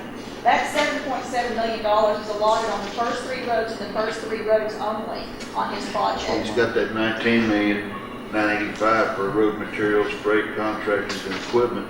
You can move over and add to it, but I don't know how much that 19 we got there. We're going pretty fast. Anyway, I don't have the breakdown that I presented to the courts.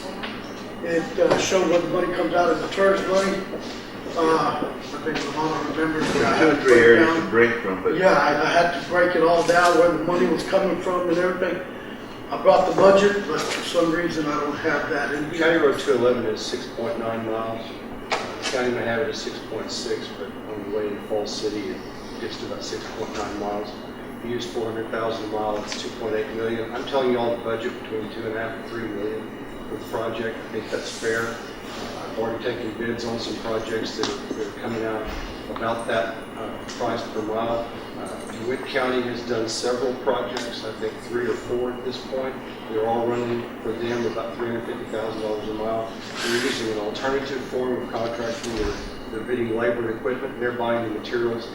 They sum all that together, it comes out to less than $400,000. The reason that is because they're not having to go through all the traffic control and pay attention to that like we would if we're getting a general contractor on board and assigning him the right of way. Another part of the problem is, everybody wants to be out there at the same time. Public, oil field, the contractor, they all want to be on the same piece of pavement all day long. So it creates some problems that causes the price to go up. So I think that $400,000 a mile is fair for right now. If we can get it done for less than that, we'll sure try. But in order to fix the road and give us a fighting chance to keep a road there, if you want to go look at the different projects in DeWitt County, it's not that far away. We can go look at those and see what they did and how well it's holding up, how long they've been there. But that's the kind of money it's going to take to get us something that oil field traffic can use, public can use, enough width so that it's safe, and keep people on the road. I think that's what y'all want to do. If we need to amend the motion to allow the contracts to be signed once the attorneys looked it over, maybe that's a solution. But we can't wait on this. Either we need to go forward or abandon it and go on to something else. And what he was talking about, the labor and the equipment, we've been doing that, but we were told to stop doing that, and that's the contract that Chapman is putting together right now, like DeWitt, where we don't have to pay a contract. All I need is your machine and an operator. He can be doing it, just like we've done some of the roads, and we've seen them stabilize them, and they're holding up good. But again, we don't go down there and start getting them seal coated. We wasted all our time and effort to build these roads. And we gotta get them seal coated. We gotta put topping on them. That's what's gonna keep the dust and keep the roads intact. And we are waiting for the contract to come back, because I'm ready. 211, I'd rather get a reclaimer out there and just let him start putting it down with Portland, and I don't have to pay that contractor price. But till we get the contract, I have to pay the contractor. So we have to bid something to get something going. So, I mean, it's kind of up to y'all. That's where I'm at. I'm stuck. I'm doing 3 jobs right now when all I should be doing this year is 2015, 2016 seal coat. I should be prepping the roads for that and then maintaining all the other roads. I can't do that. I'm doing 3 seal coats right now at one time, and then with the little bit of hands I got, I can't. But we're getting it done. And I'm still using contractors because they told me, keep going, don't stop, because we can't afford to stop, and we can't. Otherwise, these roads really get bad.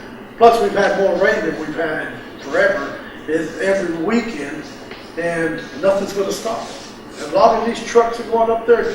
Some of them are probably running 60,000, some of them 200,000 when they move the rig. It all goes on their rims, and it all goes down the road, and TxDOT sees it on the pavement, and we lose it. It's just a never-ending battle. And believe it or not, we actually got rain, but I'll take the rain. I ain't complaining. I'm confused, Mr. Wazzy. Did you say you want to do the seal coat or you want to contract out the seal coat? Because I thought We got a contract, the seal coat's got to get contracted out. I don't have the equipment to do the seal coat.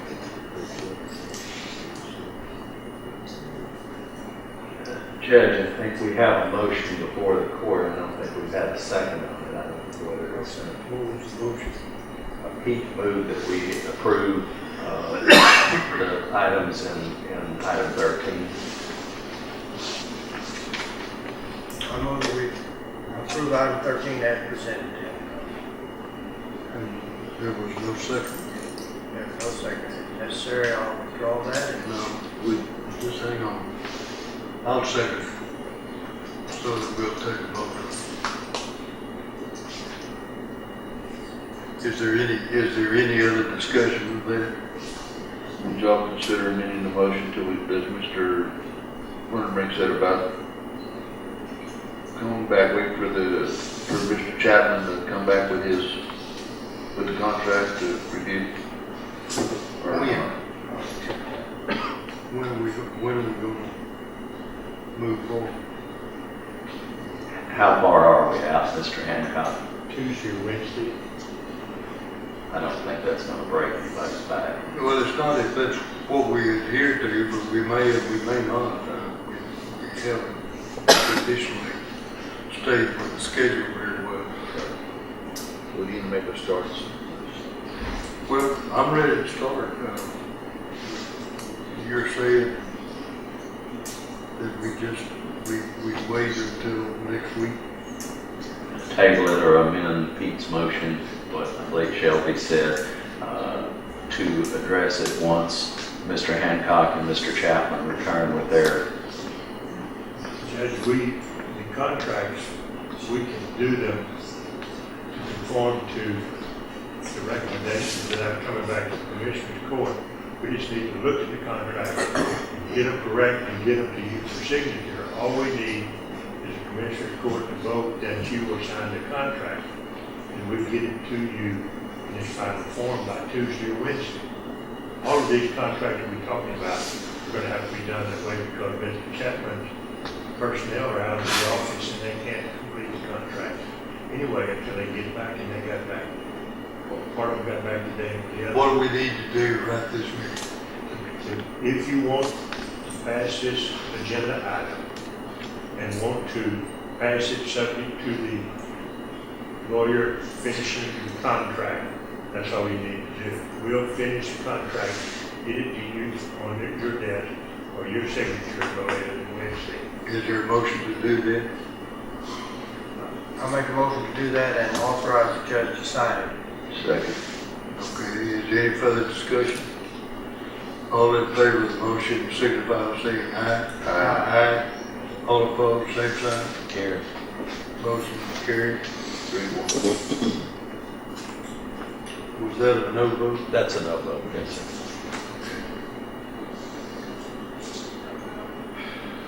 Item 13 is for the seal coat program. It's the second year of the seal coat. We didn't get started construction-wise on the first year because they're getting cold before the contracts were ready. So that one's on hold. It's waiting for good weather. This one is the next project. I think the budget is $2.5 million. What do you, what number are you? 13. And so we I'm just sorry, voted 14. Sorry, I meant to say 14. Item number 14 is the seal coat program, and this is an engineering services contract for that work. Will you restate what roads this is referring to?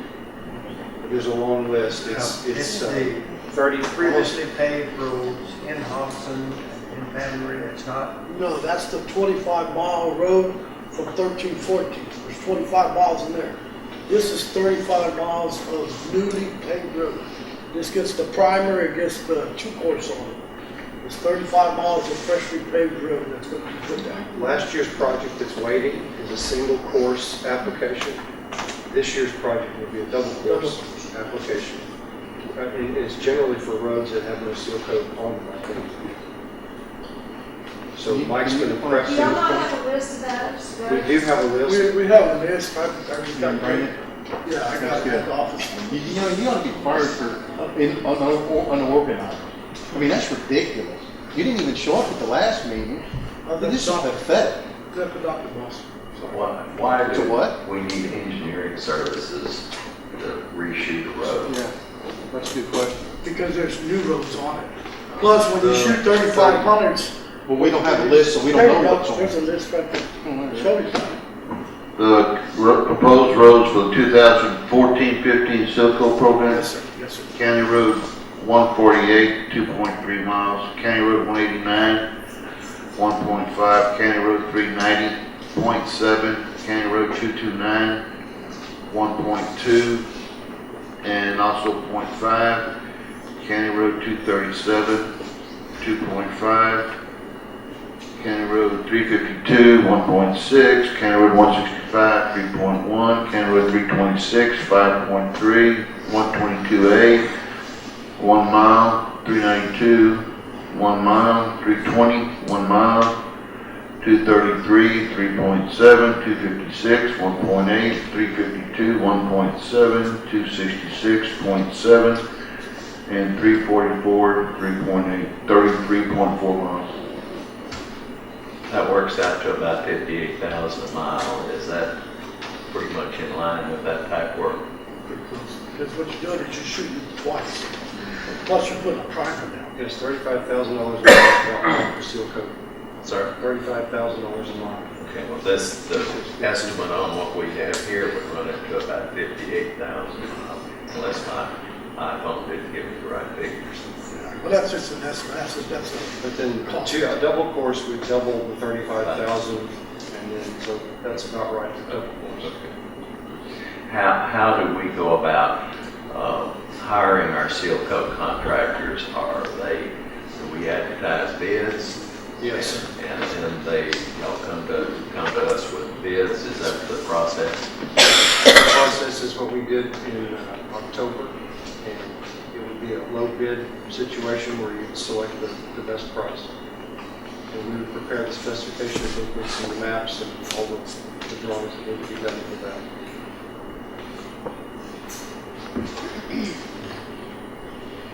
of the paved roads that are already paved, you're gonna seal coat again when you start Just that? in one course. That one's already been approved, that one. Yeah, when are you gonna start that? As soon as Mother Nature lets us. Because that's, you've got close to About 25 miles. 169, I guess, also. Yeah. It's in the Hobson areas, County Road 371, 375, 377, 372, 374, 76, 378, 379, and 20, County Road 220. In the Rungy area, it's 339 and 338. Chesterfield area is 230, 389.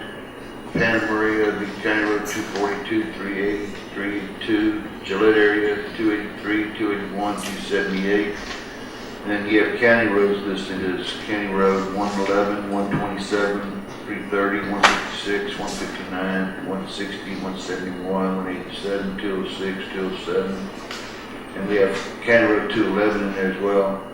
237, 266, 328, 329, 343, 354, 258, and 388. You show a total of 20.69 miles. And that's 2013, 2014 sewer. Right. That's the one we're waiting for Mother Nature to break so we can get that put down. Do you have enough money in the budget for both years? Yes, this money was carried over because it was in last year's budget. So they carried it over so this way we could get this done. Maurice was the one that even questioned me about it. I told him I wouldn't sign the contract, but as long as you didn't sign the contract, you can't do nothing. Then we finally got the contract signed and put it out for bids. It's a process that you gotta go through, and we finally did it. And if I remember my numbers, it was 720,000 I put in there, and I think it came out to 650, so we ended up saving some money.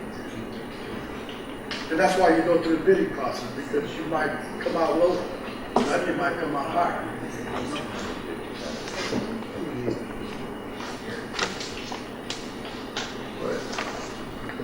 And this contract's not been reviewed, so if you want to vote to do this, you need to vote similar to the last one. I'll make a motion we approve that we approve the services contract pending Mr. Hancock's with the other attorney Jeff Chapman. and authorize the judge to sign and execute the contract. And those should be ready by Wednesday. Okay, if I understand that right, this is a contract for Mr. Underbrink's firm to provide engineering services for the Seal Coat program, which would preserve roads that have already been paved. Is that correct? No, sir. No. These are new roads. These are new roads. New roads. No blacktop on these roads, I'll run kind I'll second that motion. Is there any discussion? Let's vote, all in favor, raise your right hand. All opposed, same sign. All voted for, motion carried. Thank you. That's all.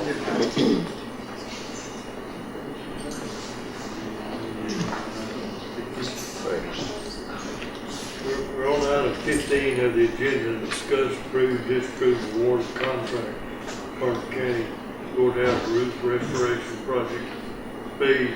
I guess that's 1B to MJ Boyle, General Contractors, including bid alternate author by Jeff Chapman, presented by her. Mr. Chapman had an appointment that he had scheduled before. He knew our schedule here, and he sent a correspondence to the office, to the commissioners, that basically set out his recommendation. And his recommendation to item number 15 is that the Commissioners Court approve the contract for the phase 1B restoration of it. The original contract price was $1,215,000. The person who received or got the best rating was MJ Boyles.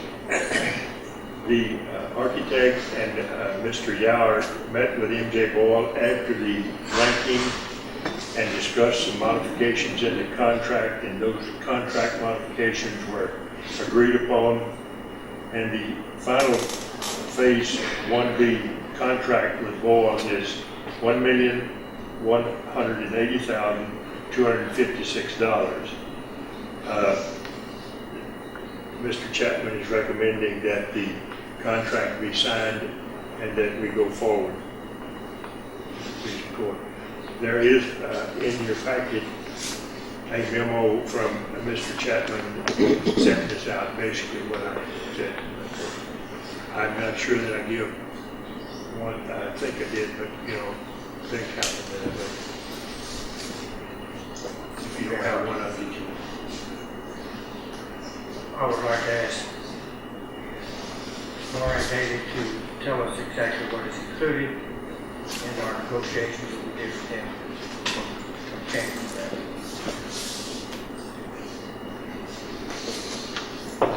Good morning. The original base bid was just for the actual roof and did not include the turrets or the chimneys. Alternate number 1 and 2 included the turrets and the chimneys.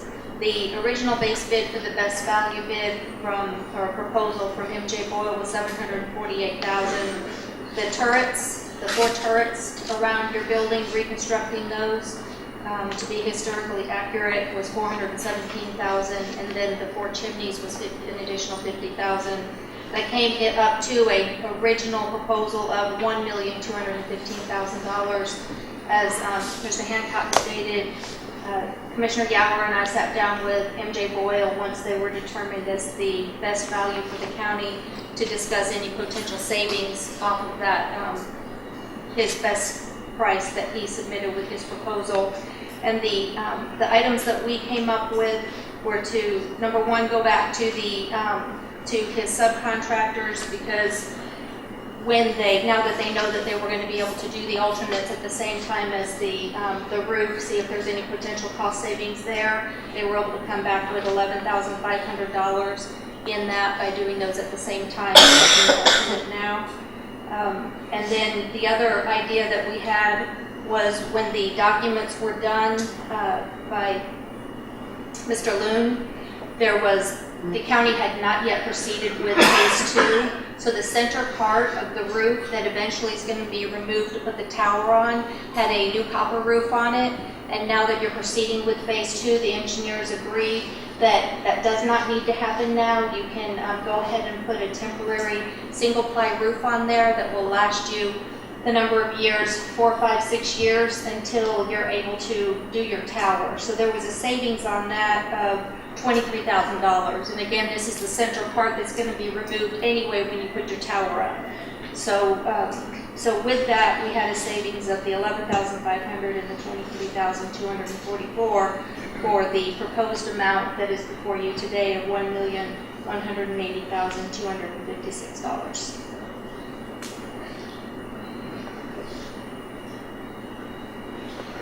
I was under the understanding that the bell tower, I guess that's what it's called, bell tower? The center tower, yes, sir.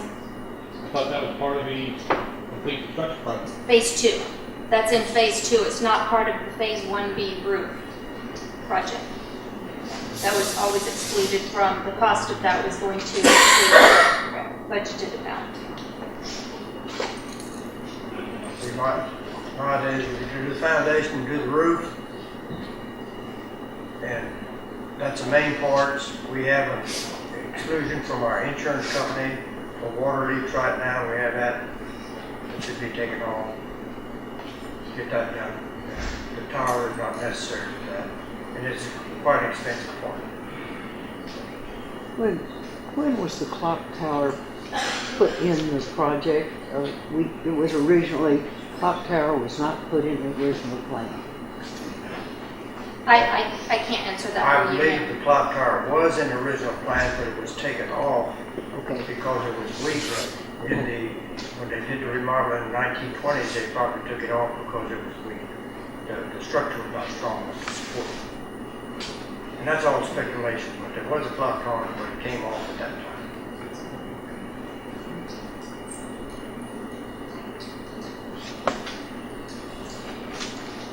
going off the reservation a little bit, but I thought Fisher and Heck were the architects for the courthouse restoration.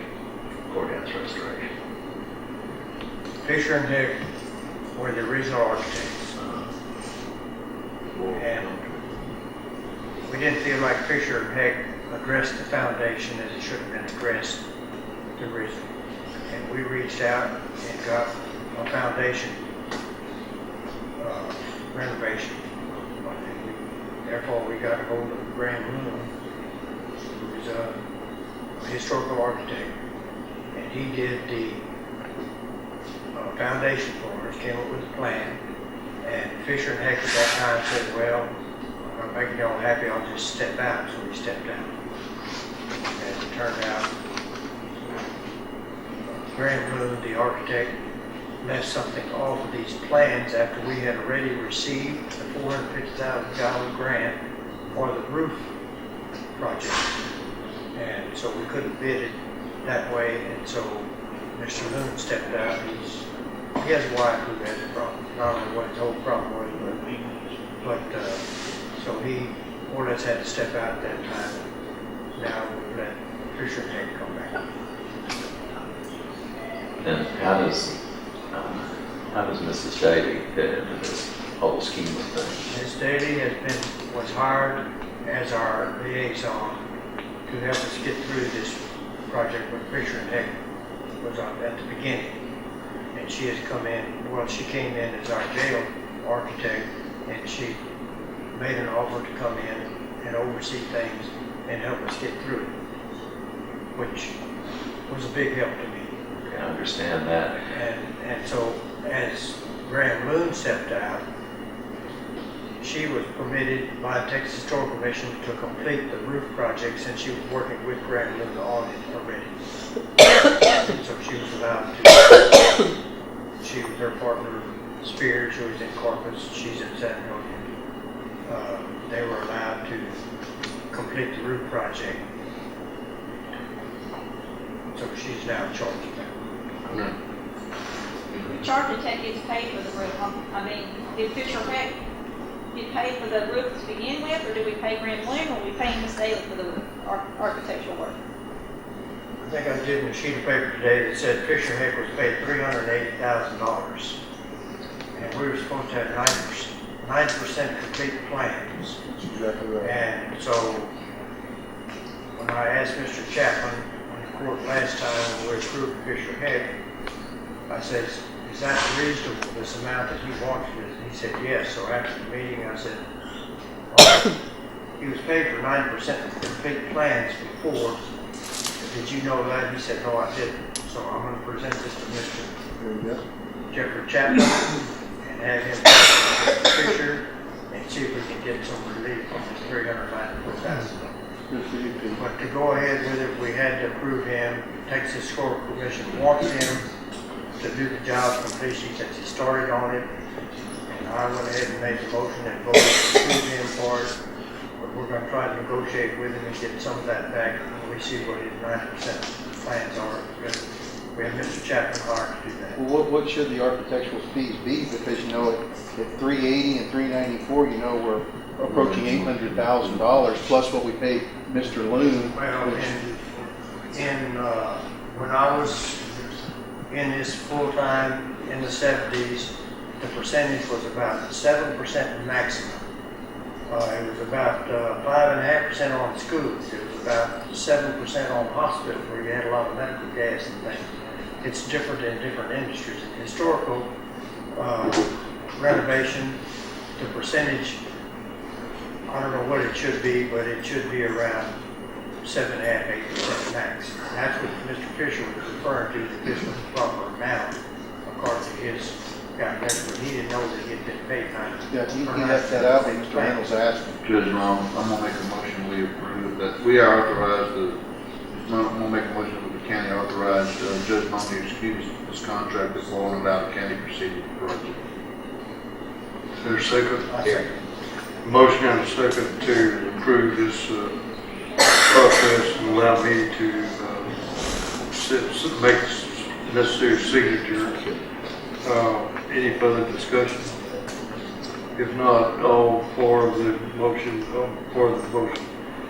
indicate by raising your right hand. All opposed, same sign, all voted for. Motion carried. Okay, we're on item now 16. Discuss, approve, disapprove, award of change order to the contract with Daily Spear Architects for construction phase services to include the bid alternatives awarded to MJ Boyle for the Karnes County Courthouse Roof Restoration Project Phase 1B, authored by Jeff Chapman, presented by her. Judge, the court gave instructions to Mr. Chapman to review and do a contract for some modifications to or change orders to the contract with David Spears Architects, because they were involved in two alternate parts of the bid package itself. He has looked at that contract and made a recommendation that the Commissioner Court authorize you to sign that contract also. And it's the contract that now exists, that's been prepared. It's being for prepared, this. yes. Yeah, okay. That's what. All right. Any further discussion? Is there a motion to approve this? So made. And a second. Any discussion? No further discussion. All in favor, signify by saying aye. Aye. All opposed, same sign. All voted for. Motion carried. We're on item 17. Discuss, approve, disapprove award of contract for the Karnes County EMS building to North Star Elite Construction and Consulting Limited Liability Corporation, authored by Jeff Chapman, presented by her. Again, Your Honor, this is a contract that the Commissioners Court authorized Mr. Chapman to look at and prepare for the signing of the court if they make If I understand, he hasn't finished That's his right. approval, but it will be ready. Yes, it will be within the next ready. week. Yes. Okay.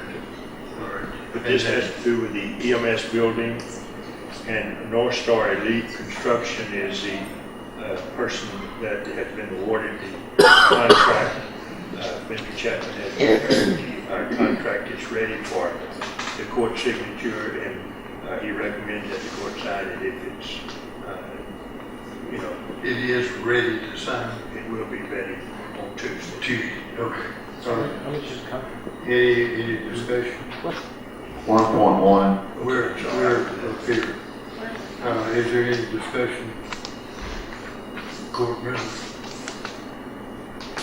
If not, let's vote.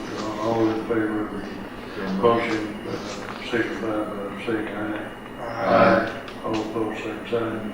All opposed. We didn't have a motion. I thought there was a motion. I'm sorry. I move that we approve The the contract with North Star. I'm ready to get on.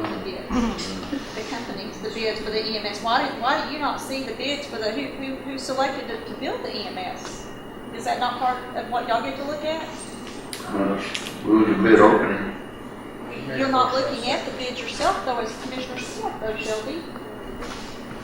There's a motion before the court. I'm sorry. It's seconded, motion and second. All in favor of the motion, signify by saying aye. Aye. All opposed? We're just working All on, voted for. we're doing the contract.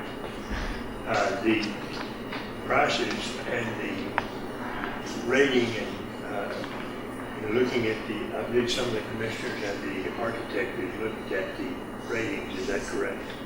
And that's how we come up with this. What were the range of bids, do you recall? That's the architect, I can give them to you. This is the evaluation rating that was emailed out, and we did work with Commissioner Dupnick and Commissioner Yower. The high proposal was from J.D. Hunt at $1.8 million. We had 3 contractors bidding at 1.5. North Star was at 1.3. Once they were determined as best value, we contacted Brian Pindlerick, who is here representing North Star, to number one, confirm that he's comfortable with his number because he's $200,000 lower than the mid-range. He went back, checked with his subs, reviewed everything, and has assured us that, yes, he in fact is able to construct the facility within his proposed amount. And then we then went to look at how can we reduce the amount of funds required for the project this year. And he came up with a list of items, which I'll pass out to you, to get down to the 1.1 million.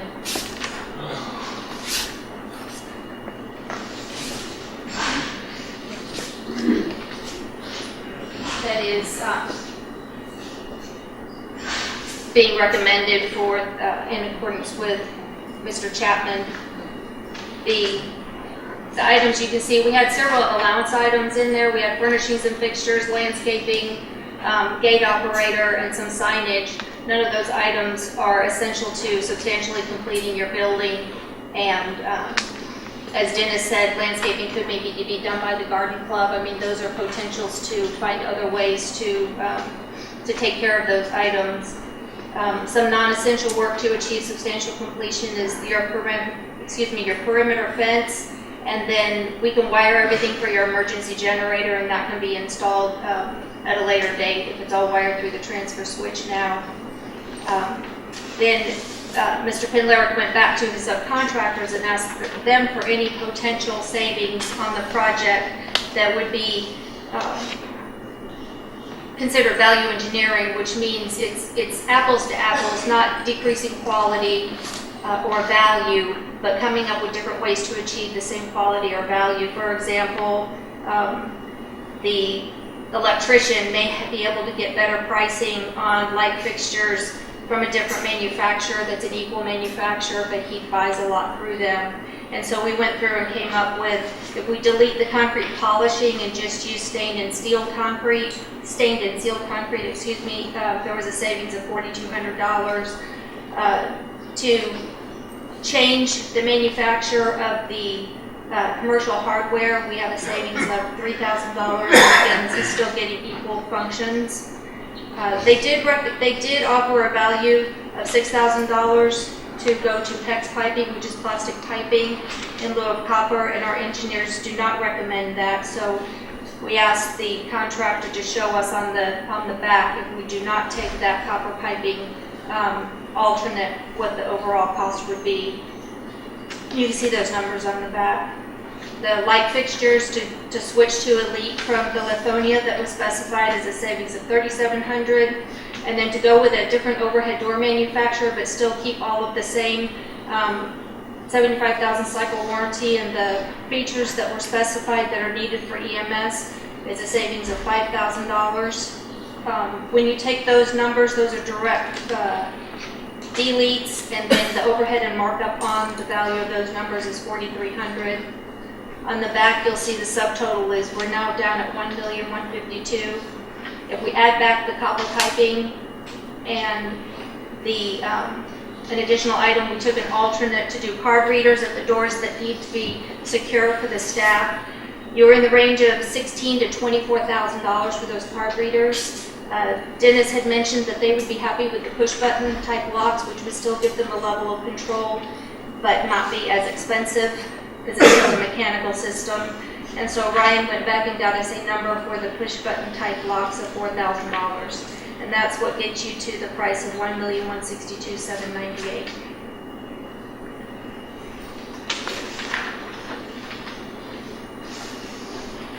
Questions or comments?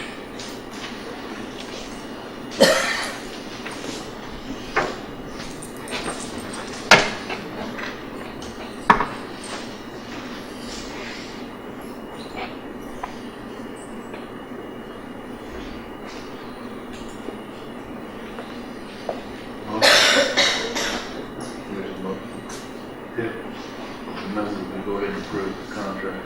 Motion to approve the contract is presented.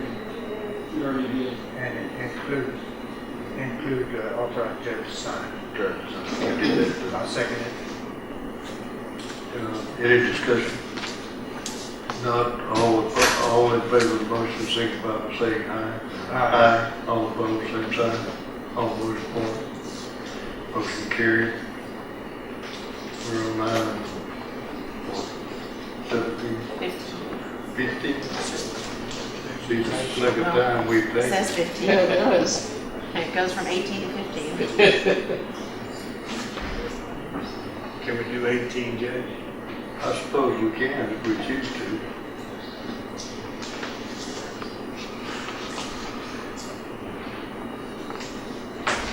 And review the supplemental number 2. Finish 18, we'll go number 2. Let's do number 8, let's do number 18, and then we will go to 15. Discuss, approve, disapprove, or moving scope of work for the site preparation for the jail tower from HMC, the contractor for the jail, to Quality Tower, the contractor for the tower. Change orders to the projects will be a $6,000 deductive change order from HMC, a $6,000 additive change order to Quality Tower, authored by Jeff Chapman, presented by her. Judge, we have taken a contract that will allow the HMC to transfer $6,000 to the tower company, and I believe that's Quality Tower. This is no cost added to the overall construction project. The tower is under process. This is for site preparation. The contract will be ready on Tuesday for court signature. Okay. I move that we approve these change orders. I'll second. Any discussion? All in favor of the motion, signify by saying aye. Aye. All opposed, same sign. All voted for. Okay, we're on. I've lost track. Tax collector. No, we need the supplement. Are we? You say I probably didn't realize what I was saying. Sorry, a while ago, I said 18, I had 2 18s. Well, we've got all kinds of numbers, whatever. We're on the supplemental notice of meeting. Let's get through with those 2 items. Approval of assignment of real property portion of the Select Energy Services Property Tax Abatement Agreement. I don't even know what that is, but if there's anybody that does, well, please speak up. Where did it come from? Judge, I looked at the presentation there.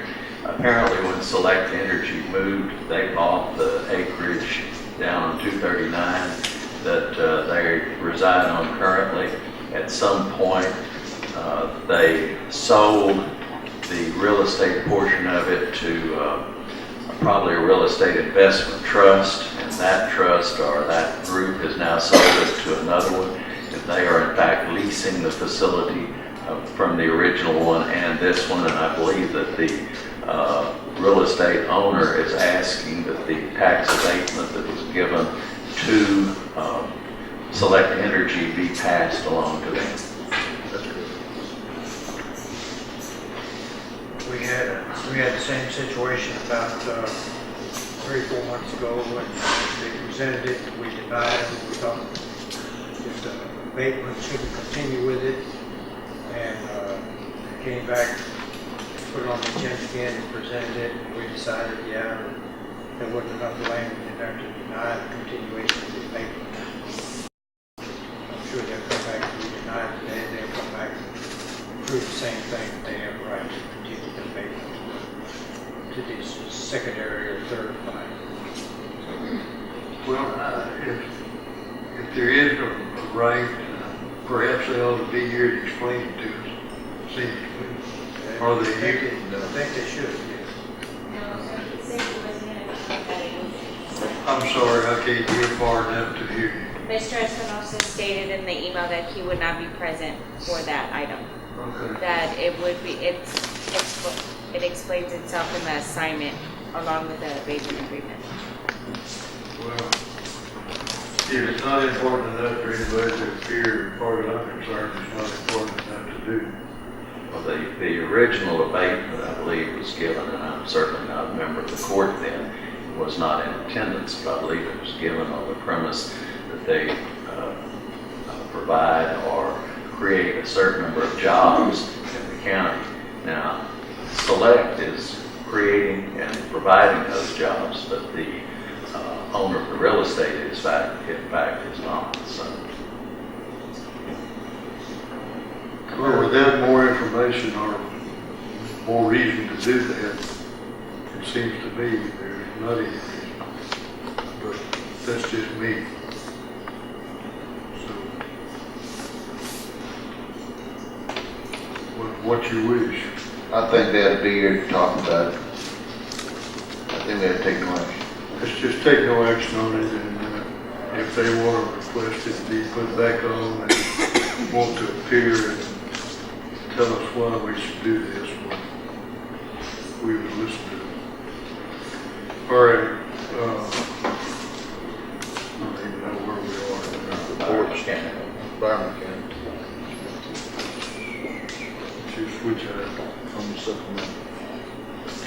I'm trying to get through there. All right, discuss the maintenance proposal of the HVAC system at 210 West Calvert Street, Clark City, for fire and mechanical, which includes service and maintenance of all heating and air conditioning equipment in the new annex building. The annual cost would be $6,800. Repairs and replacement of parts not included in maintenance will be billed at a reduced rate if we have a maintenance contract. That's this building, I assume? That's correct. And I did call, and this is dated November 24th. I did call and talk to Jimmy, his last name, with Biomechanical. He said it's all right to go ahead and approve this, and we can have to make any changes to it. And I have a list of things I wrote down. Just go ahead and read those, Shelby, that you had. Commissioner Yar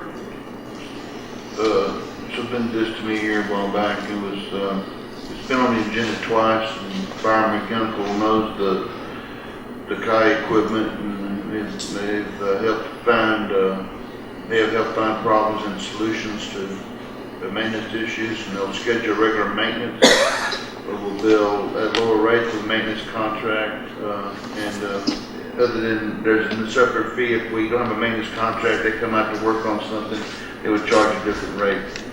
That's what that is. The maintenance contract gives us a lower rate for service. And it's contracted on a year, and we can evaluate it after the year. And this is the only area, this is the only building that has this current equipment, correct? Okay. I'll move that we go ahead and approve this, the contract as presented. Seconded. Okay, with a motion and a second to approve the contract as presented, all in favor, signify by saying aye. Aye. All opposed, same sign. All voting for. All right, we're on item. Tax report 15. Which 15? What about that one? The first. Tax collector's report, is that what we're going here? Are you the tax collector? I am the pseudo tax collector for today. Brenda had a doctor's appointment and asked me to present for her.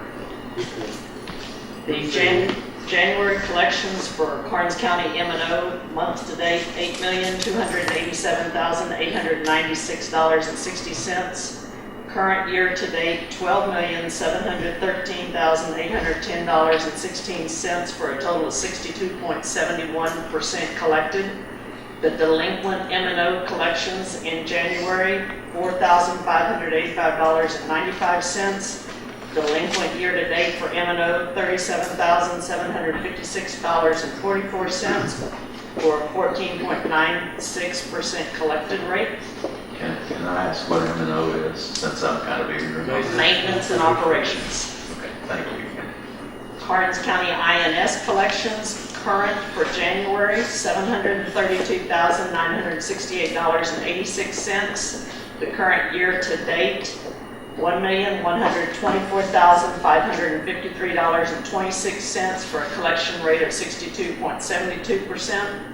The delinquent INS collections for January, $447.74. Delinquent year-to-date collections, $3,975.34, for a 16.26% collection rate. Okay, again, INS. Interest and sinking. That is to pay off our bonds and our certificates of obligation. Countywide Road and Bridge Fund, that is our Road and Bridge Special Fund. Current month to date for January 2015, $1,225,123.51. The current year to date, $1,879,799.67. The collection rate is 62.57%. The delinquent Road and Bridge Special collections for January, $1,000.90. The delinquent year-to-date for Road and Bridge Special, $8,013.04, for a 17.76% collection rate. The rural fire collections for January 2015, current, $415,478.80. Year-to-date for rural fire, $638,136.37, for a 62.59% collection rate. The delinquent for rural fire, $502.57. Delinquent year-to-date, $4,009.14, for a collection rate of 18.01%. No, you're not the tax assessor collector, but February 1st, after that, everything becomes delinquent. Correct. You hadn't had any conversation with her about how many of these old companies might be delinquent now? No, sir, I have not. Have you had a conversation with them? Yes, Good. Don't keep talking. yes, sir.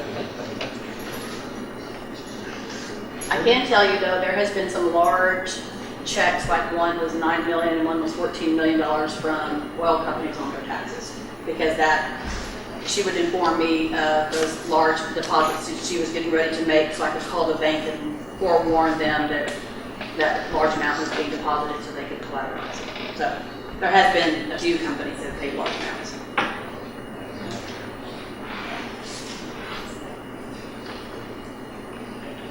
We're down to treasurer's report, item 16. We are having still some issues with the software program. When I was trying to reconcile the December bank statements and when I was in the process of trying to receive in the interest from the outside investments, I realized, and Luana had a conversation on this, that some of the items were not hitting the correct, I was receiving them incorrectly, but when I was receiving them in, a couple of times they were hitting the same line item that I was receiving them in, so basically it zeroed it out. So it's not being added to the general ledger properly. I called tech support yesterday and they have sent that to development to correct that. So there's not any way to get a true balance until we know, till they correct that. And I'm not sure how that's going to get corrected because the books have already been closed, I believe, for December, right? So I'm not sure how they are going to be able to correct that, but it's some issue on some of them that we were looking at. I didn't go through all of the receipts, but once we realized those were wrong, we called them and Luana had written a memo to give to me when I called them and talked to them on how it should be, and I sent that forward to them also. Will you be able to go back so many months as well, or when they get that corrected? It's just the month of December Just when the December. conversion came over is what it was. And no, everything was fine until December, and they were just, like I received a road and bridge money into the expense item, and then the revenue item, and when I looked at the report, it's hitting it back against the revenue line item, so it's zeroing itself out and not adding it to the general ledger. And mentioned this, I didn't catch it, but how long do you anticipate that it will take for the, the tech people to get this ironed out for you? She asked me that yesterday, when did I need it, and I said today, and she kind of chuckled at me, but they're putting it on a high priority list, so I don't know. I will contact Lauren, yes, today and pushing, prod them a little bit. Yeah, it was just one of those things that we didn't really catch. Everything else was converting correctly, and when I couldn't get December to balance, I couldn't figure out why. And then when I did my outside investments, I ran a report for Luana and realized that then it was being hit to the wrong line item. And in one of them, I think the LAPC account, 1 month it hit one line item, and the next month it hit a totally different one. And we don't know why that would have changed. So it's kind of frustrating on there. But I did have a little bit of response that I'd like to read right now from last meeting that we had at the end of January. I just wanted to respond to Luana's complaints from last meeting. I asked her 3 separate memos this past week to give me a copy of her report, and my request was unanswered, so I'm going off my memory. I didn't write down her notes. I did give you a response with that when I gave you a copy when I turned back in quarterly reports and all with you. I didn't see that, sorry. You can't attach it to something, expect me to see that. The The couples that are signed, retirees are signed up as employees and spouse according to the enrollment form that they signed. We verified this with Jeff Williams' office, so we don't owe them any refund. If there are receipts that are incorrect, I need to know which ones in order to correct them. I know I made some errors, and I reported those to you last meeting and have since corrected them. Again, I believe she presented copies of these receipts to you, and if I don't know what she is referring to, I can't correct. The unemployment calculations have been wrong for a long time, and she didn't catch it either until we went to the new system. It now shows the rate paid for the unemployment per employee, and that is when we realized something was wrong. Bob Buckholz with TAC told me that the fund was just that, a fund, to which we made deposits into so that if we had a claim, it would be paid. If we are short, we can simply transfer funds to reimburse the account that the claim was made from. The transferring of funds to reimburse the general was less than $1,000. The whole bill for that quarter was less than $1,000. If she's worried about investments, I don't think the general fund would have earned even $1 off the money it did not get reimbursed. Quarterly reports. I can't finish them if I don't have all the information. I need from JP's, county clerk, district clerk, and the sheriff. She knew I was missing 2 months of reports, but yet she blamed me alone for not getting them to her timely. She talked about the bank balance being $2 million different than the ledger. Has she reconciled the bank statements properly in order to come up with this figure? She accused me of not receiving end monies. If she would sit down with me like I have requested, she would see that everything has been accounted for. But she point blank said last meeting she wouldn't do that. I don't understand why she is so unwilling to do so. Anyone with 1 semester of accounting would know that you can't go by what the bank says you have today. You have to consider outstanding checks or automatic payments from your account. She also told you I nitpick. Well, she does. She nitpicks. Well, she does.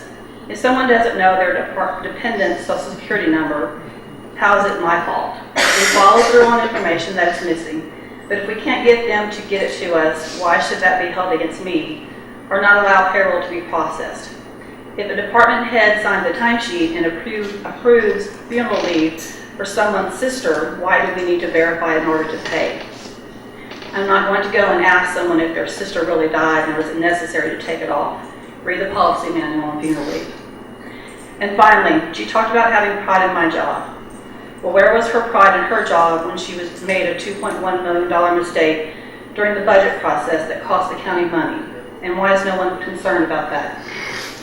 She complained about a $2,000 bill from a constable, and when Mr. Yorter stood up and said we need to pay it, it was just $2,000. Her response was $2,000 here and there adds up. Will it take a lot of $2,000 bills to add up to the $2.1 million mistake she made? Maybe she spent more time doing her county job and less personal business, and her personal income tax during business county hours. She wouldn't make such mistakes. Thank you.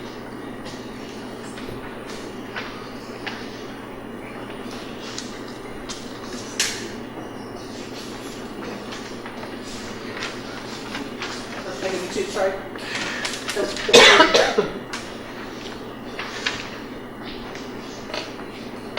Her,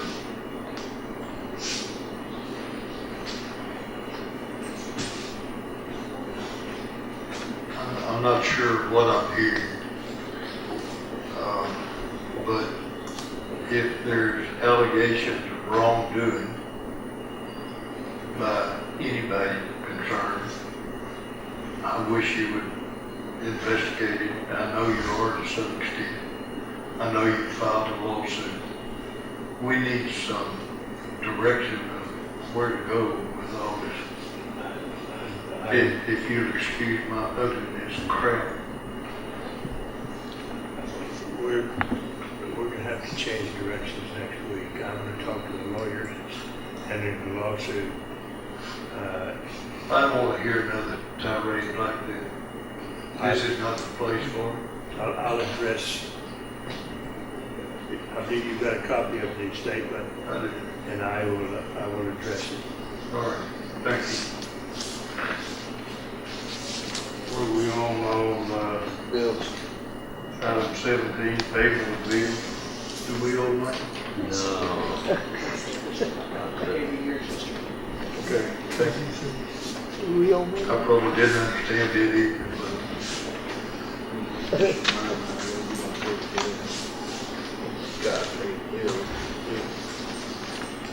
you had something you want to say about it? I'm just going to give you the rough recap that I give every time we present bills. If you will go to page 4, almost middle of the page down, there is a payment to Silsby Ford out of Room Bridge for $69,900 for a new F-750. Right under it is a payment of $41,260.88 for road materials on County Road 164. We also spent $49,807.82 on materials for County Road 277, another $37,822.64 on County Road 277, and 2 payments on County Road 271 for materials, $53,587.84, and $36,606.29. You look on page 5 and 6, it gives you account summaries on various expenditures in this cycle. The total road materials paid out of this cycle, which also includes that equipment purchase of $69,900, is $296,414.05. The total bills for this cycle is $358,602.25. This bill cycle is a little shorter than normal because of the fact that we changed the due dates to get the accounts payable ready earlier for the court. The Ford F-750, is that the asphalt truck? No. Mike said yes. Yes. Well, we paid something last time for the asphalt truck. What was It was that? the tank. The tank. The Bearcat distributor was 190. I thought that was the whole truck. I didn't Yeah, know. they put it into Who? because they sent the tank off and then they bought the truck and they sent the tank off. Okay. Well, I reiterate what I said earlier, looking at these figures. Maybe one supplier, maybe a dozen, but I think the road and bridge needs to be bidding on these big ticket items like fuel and like materials. We did take it. It was a net tire and a Bearcat. Okay, now I'm not fussing at you about the truck so much as the other, and I'm sure that, I wasn't here when y'all bought it, and I'm sure that you got bids on that. I'm concerned about those discretionary purchases such as fuel, what appear to be discretionary purchases such as fuel and materials. But anyway, I'll shut up. I already talked about that. I do have one question, and perhaps our sheriff or chief deputy can answer this, and it's not, now I'm being a nitpicker. I noticed when they changed oil in their vehicles, and I know there are many different vehicles, but I noticed that there's no consistency in the price. And I also noticed that someone in the county had an oil change done at Alexander Ford, which is fine, ostensibly the most expensive place in the county to do it. And Bobby's my friend, and I tell him that to his face. But what I'm noticing is on the ones that I think are done over at Eagle for Quick Lube, and I have no axe to grind with them, nothing factors. In other words, at 44, 49 doubled would be 88 something, and if you go down through there, there's a hodgepodge of different numbers. Now maybe they changed transmissions or transmission filters, or maybe they had to use synthetic and something new, but I just noticed the inconsistency in that. Could you enlighten us a little, Sheriff? For the Tahoes, you know, a Tahoe versus a Crown Vic and the older, the older motors, okay, it's gonna take a different grade of oil, okay. The Eagle Ford, the place that we take our vehicles to get oil changed, we usually take them there. Alexander, if you see an oil change there, if we had a vehicle there and it was repaired and the oil change was needed to be changed, so he did the service for us. I'm not fussing at you, I'm just trying to understand the inconsistencies in pricing, and that's it. Thank you. Yes. Okay, I did comment before that I like this format better, because I put a question here. It had $1,400 for an engineer, and it said 7 sides, so it was about $200 a piece. So in the recap, I did figure out it was floodplain for that one, so I do like this. It's a little bit easier to read, but I move we pay the bills. Second. Any discussion? All in favor of paying the bill, signify by saying aye. Aye. All opposed, same sign. Motion carries. Board fees. Board and fees, county clerk. For the month of January, excuse me, we collected $60,193.75.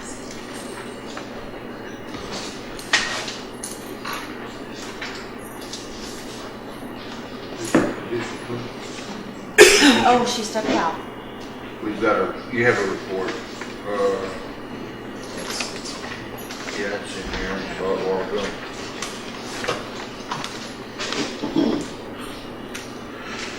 Her grand total was $15,258. I don't know how that breaks down into civil and criminal. Oh, the civil total was $6,714. Criminal was $8,544.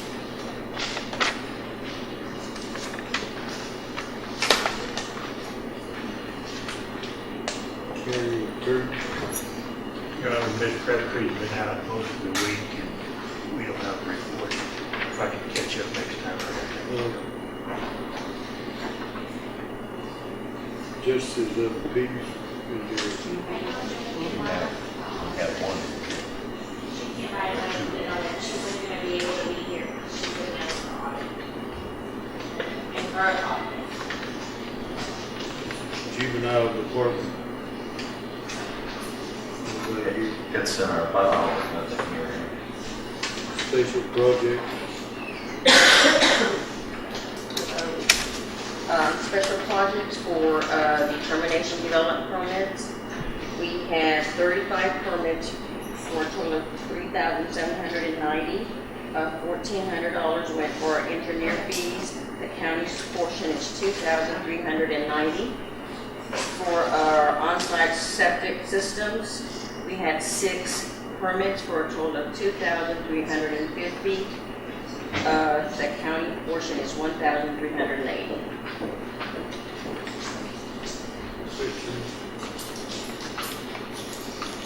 Sherry?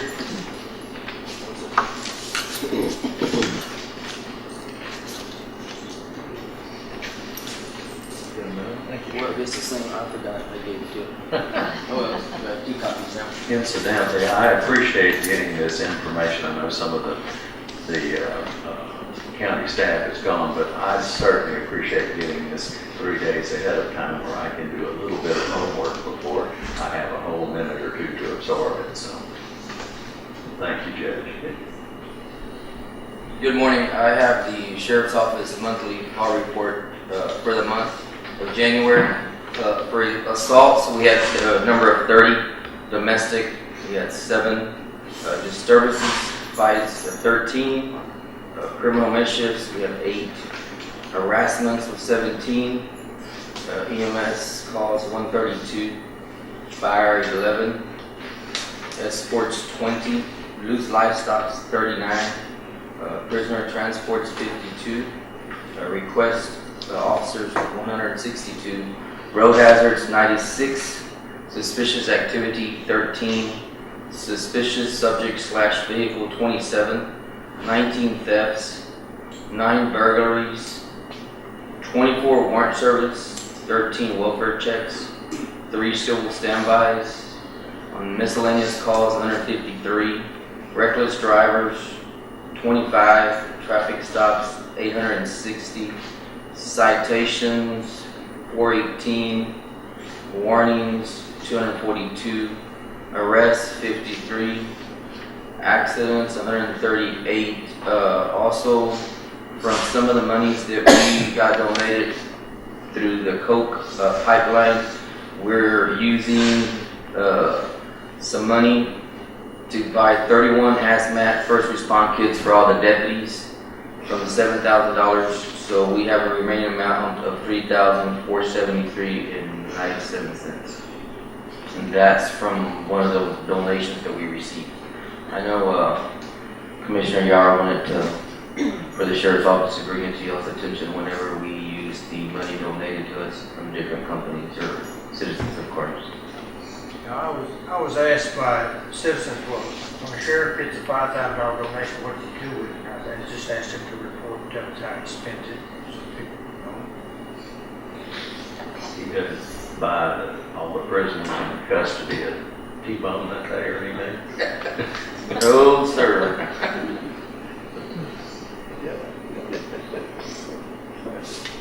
You know, so far for the year, you've responded to 7,753 calls. What are you doing in your spare time? Just going with the flow. I guess I don't know. And traffic stops, there's 3,986. And as you're aware, a couple of those major events that happened this last week with the truck fires, the gasoline tankers turning over, and we had a death case that we're working. Currently, the county got involved in that stabbing case. We're working with the Rangers. We've been putting a lot of time into that the last 4 or 5 days, 6 days. So it looks like we're making some progress on that. Were you making progress? Yes, sir. So we've been putting a lot of time in on that also. You're Yeah, it is.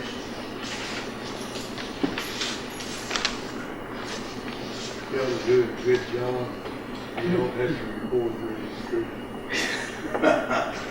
word gets out.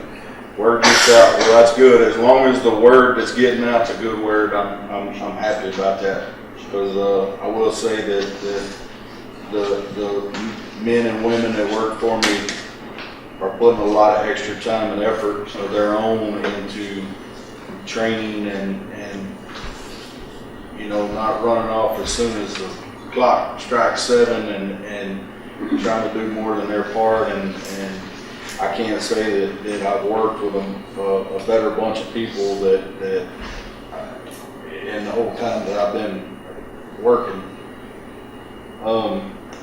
As far as the month of January, 132 dispatch requests resulted in 150 patient contacts. We transported 103 people. Had 36 refusals, 4 canceled calls. We had 11 multi-patient events. Some of those have been kind of publicized here lately. We have run 8 out-of-county transports. and assisted with 3 fire hazmat standbys. We ended up with 68 trauma patients and 78 medical patients for the month. The year-to-date calls 132.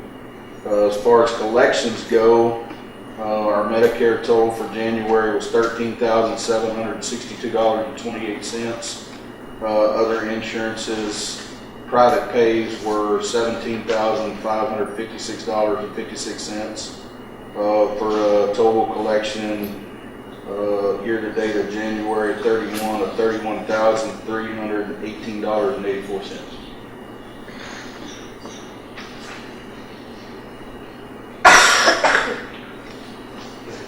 Thank you. Okay, number 19, report from Road and Bridge.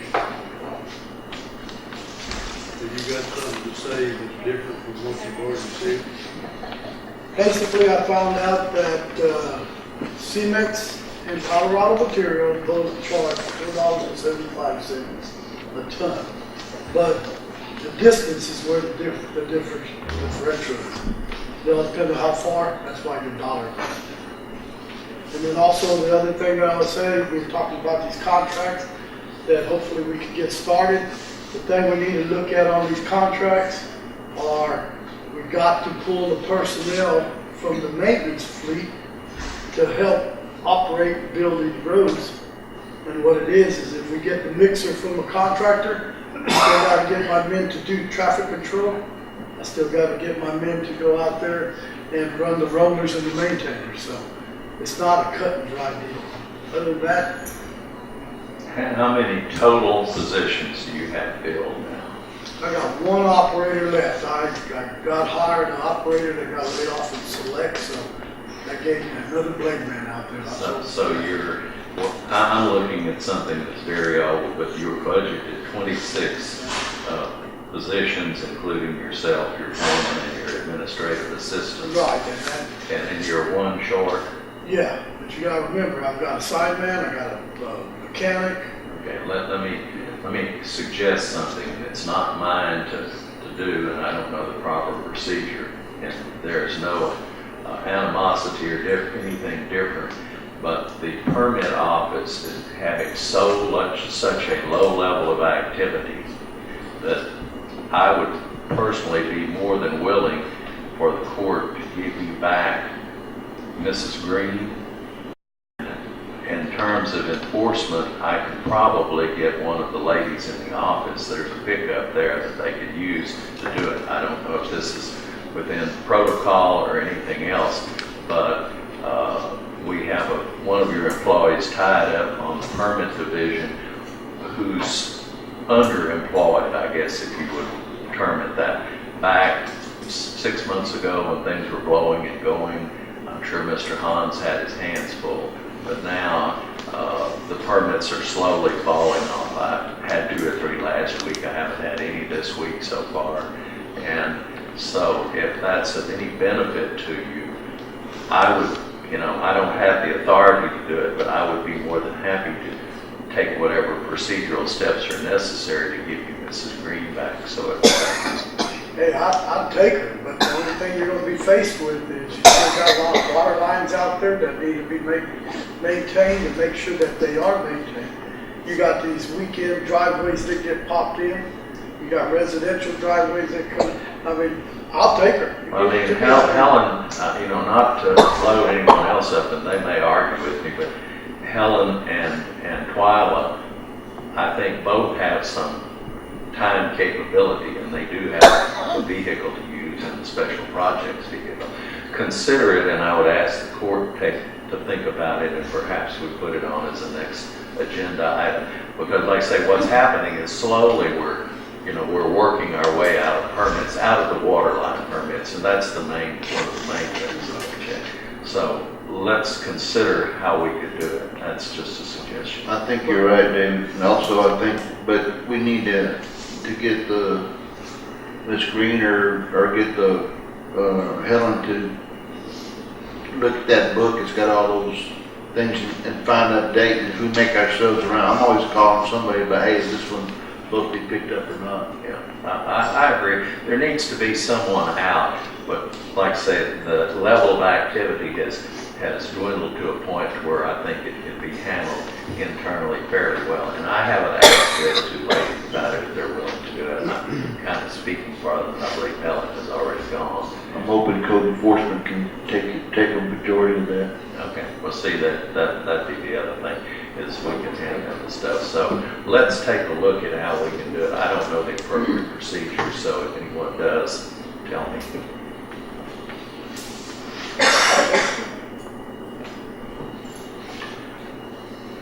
Mike, back to the discussion we had earlier, maybe we need to have a overall meeting as a group and discuss the status of road and bridge, maybe reevaluate the plan.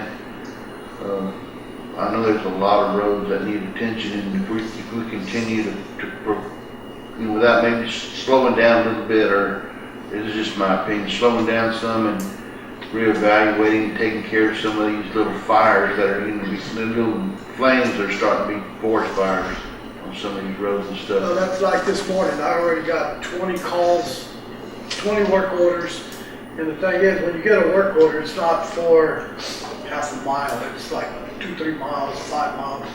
You start getting a blade out there on that takes a day, 2 days, doubling up. I mean, it's a little more than just going out there. Well, I understand that, but we can't, you got so much on your plate, I know, and we're neglecting, and those that neglect end up being worse than what we started with sometimes. Well, the thing is we're not neglecting. We're out there blading. I got regular blading that's laying the roads. It's not where everybody see them, or put it this way, it's not where everybody wants them. But I got blading just the roads. I got the contractors doing the limestone. That way it doesn't take our blading out. But we got blading that retired. So I have to replace them, which I just did. I got 2 of them. And one of them's the truck driver. And I told you about the oil money. I mean, the oil field, when they give you material, they tell you to get it out at a certain time. Well, they're not going to give you no more. And I got 5 trucks over there. Well, 2 of my bladesmen are on those trucks. But again, I'm already starting my budget, and there's going to be more personnel that I need on there, and it's going to be up to y'all's court to give it to me to where I can have all this going and satisfy the public. But you're the winner. Here's number 22 from the postmaster in Running. Oh, we get those a lot. We got 250 to, postman won't even go down anymore. So you got one position open? Yeah, one operator. And all the ones that you hire, y'all are getting background checks and everything, Yes, correct? sir. Yes, sir.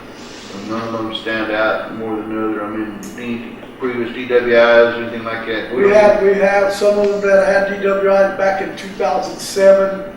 The other one was in 1998. And the way it was told to me is it's up to you whether you want to hire them or not, because they're insured. As long as they're driving a county vehicle, they're insured. I'm right on that, right? What And- discretion. I just Yeah, that's my discretion. And these are good blademen. They're not in the equipment. And then we have our random checks, so I mean, it's not like anybody can get away with anything. I'm not morally opposed to hiring someone who has a previous DWI if they've got, especially if it's been some time has elapsed. What does it do, if anything, to our insurance costs? It does not, TAC does not assign any additional risk. If the county approves hiring them, then the county's taking the risk. Okay. Do you get bids for fuel? For the fuel for the trucks and equipment? Do you The get fuel fluctuates so much, so You don't get bids for it. No, Peebles has been there, the fuel fluctuates from 1 month to a month. You can get it, and then they'll come back and it all depends on how many years we lock it into. I don't even know if we're locked into a contract with people. I think when Sam Smith was road administrator, I think he saved the county quite a bit of money by getting bids on gasoline and put some tanks there. And what it is, a lot of these companies don't want to go bid because they know today they'll look at the gas price at the pump. They need to tie it to rack price plus. Exactly. I mean, if they'll do that, then you know that you're 10 cents above rack price or whatever it is, and given the day you order, that's it. I mean, I understand what you're saying in terms of being able to give a hard price for a period of even a month is difficult. A year would be almost impossible. But if the bids are put in a position to where it's rack plus, then they know what their margin is going to be regardless of their inbound cost. And it would at least give us some leverage, if you want to call it, to try and minimize the cost.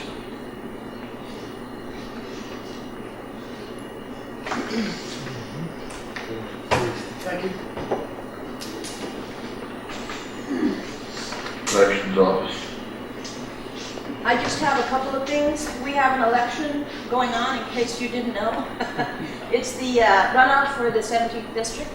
Mr. Goldman and Mr. Surya are on the ballot, so I highly encourage everybody to go next door. We are having early voting this week. Election day is next Tuesday. We have consolidated the precincts to 5, like we did for the special election. So highly encourage everyone to do their duty. Another thing that we're working on is on contracts for the school districts and for the cities. We'll probably be doing most of their elections. They want to contract with us, so we're working on those. And at the end of the month, we should have those on the agenda for approval for several of the school districts. Also working with them also on making sure that the boundaries that were 2012 redistricting, they're correct, so that we have folks in the right place and voting correctly going forward. Okay? Questions? Y'all don't control how they vote. Sir? Y'all don't control how they vote. Unfortunately not. Voting correctly, you don't need. I have no idea how you vote.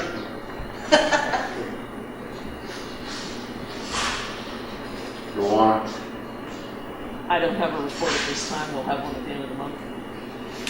Personnel policies, I really have nothing other than, I've been talking with EMS and I've got a concern over, there's some issues with people maybe being exposed to certain types of I'm gonna say disease, or even the sheriff's office and in Road and Bridge, they just find something, I don't know, we really don't have I don't think we have a policy that really addresses that and how to follow up on it.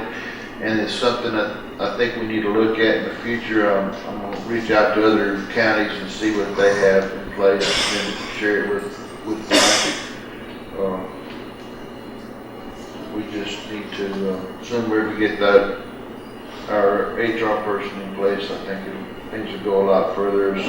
People are having lots of questions and stuff. And, you know, there's nobody to answer to. Pete? Okay, of course, this morning we passed the maintenance contract for our mechanical building here.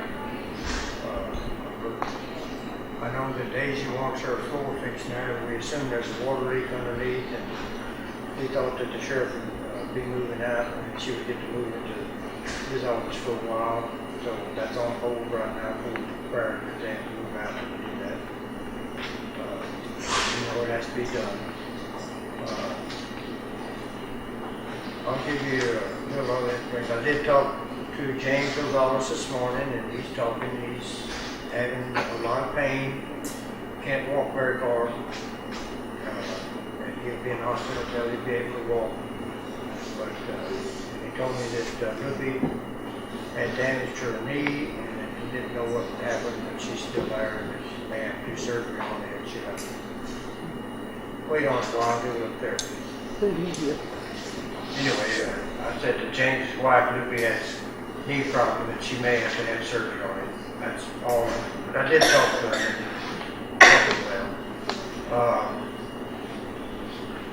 One other thing I will report that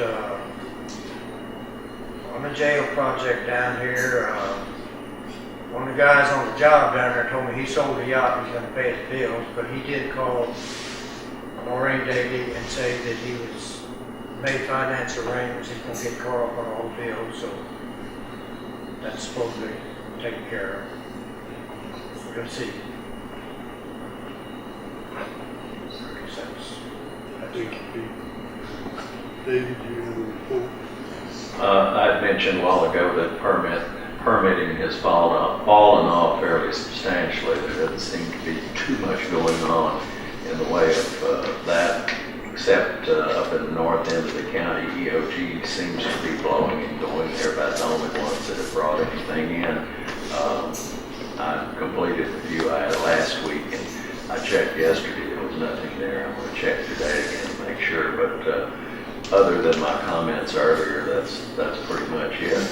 I would add to it that I appreciate the court's concessions allowing me to ask what might seem to be stupid questions because I'm still in the learning phase. And again, I give a lot of credit to the judge for asking for these reports early so we have an opportunity to look at them and kind of figure out where we're at before we have to do something on them. And thank you for your patience with me. Thank you very much. Anything else, Court? I'm gonna be in Austin February 17th to the 19th. Is there a chance they might keep you? They might. Oh, my. But if they don't learn something, you bring that. While James is in the hospital, do you want us, I mean, I'll help with the recycling place. Yeah, You know, they're filling whatever form. we need to do, fill in. I mean, we adjourn. Everybody wants to adjourn, get up and leave.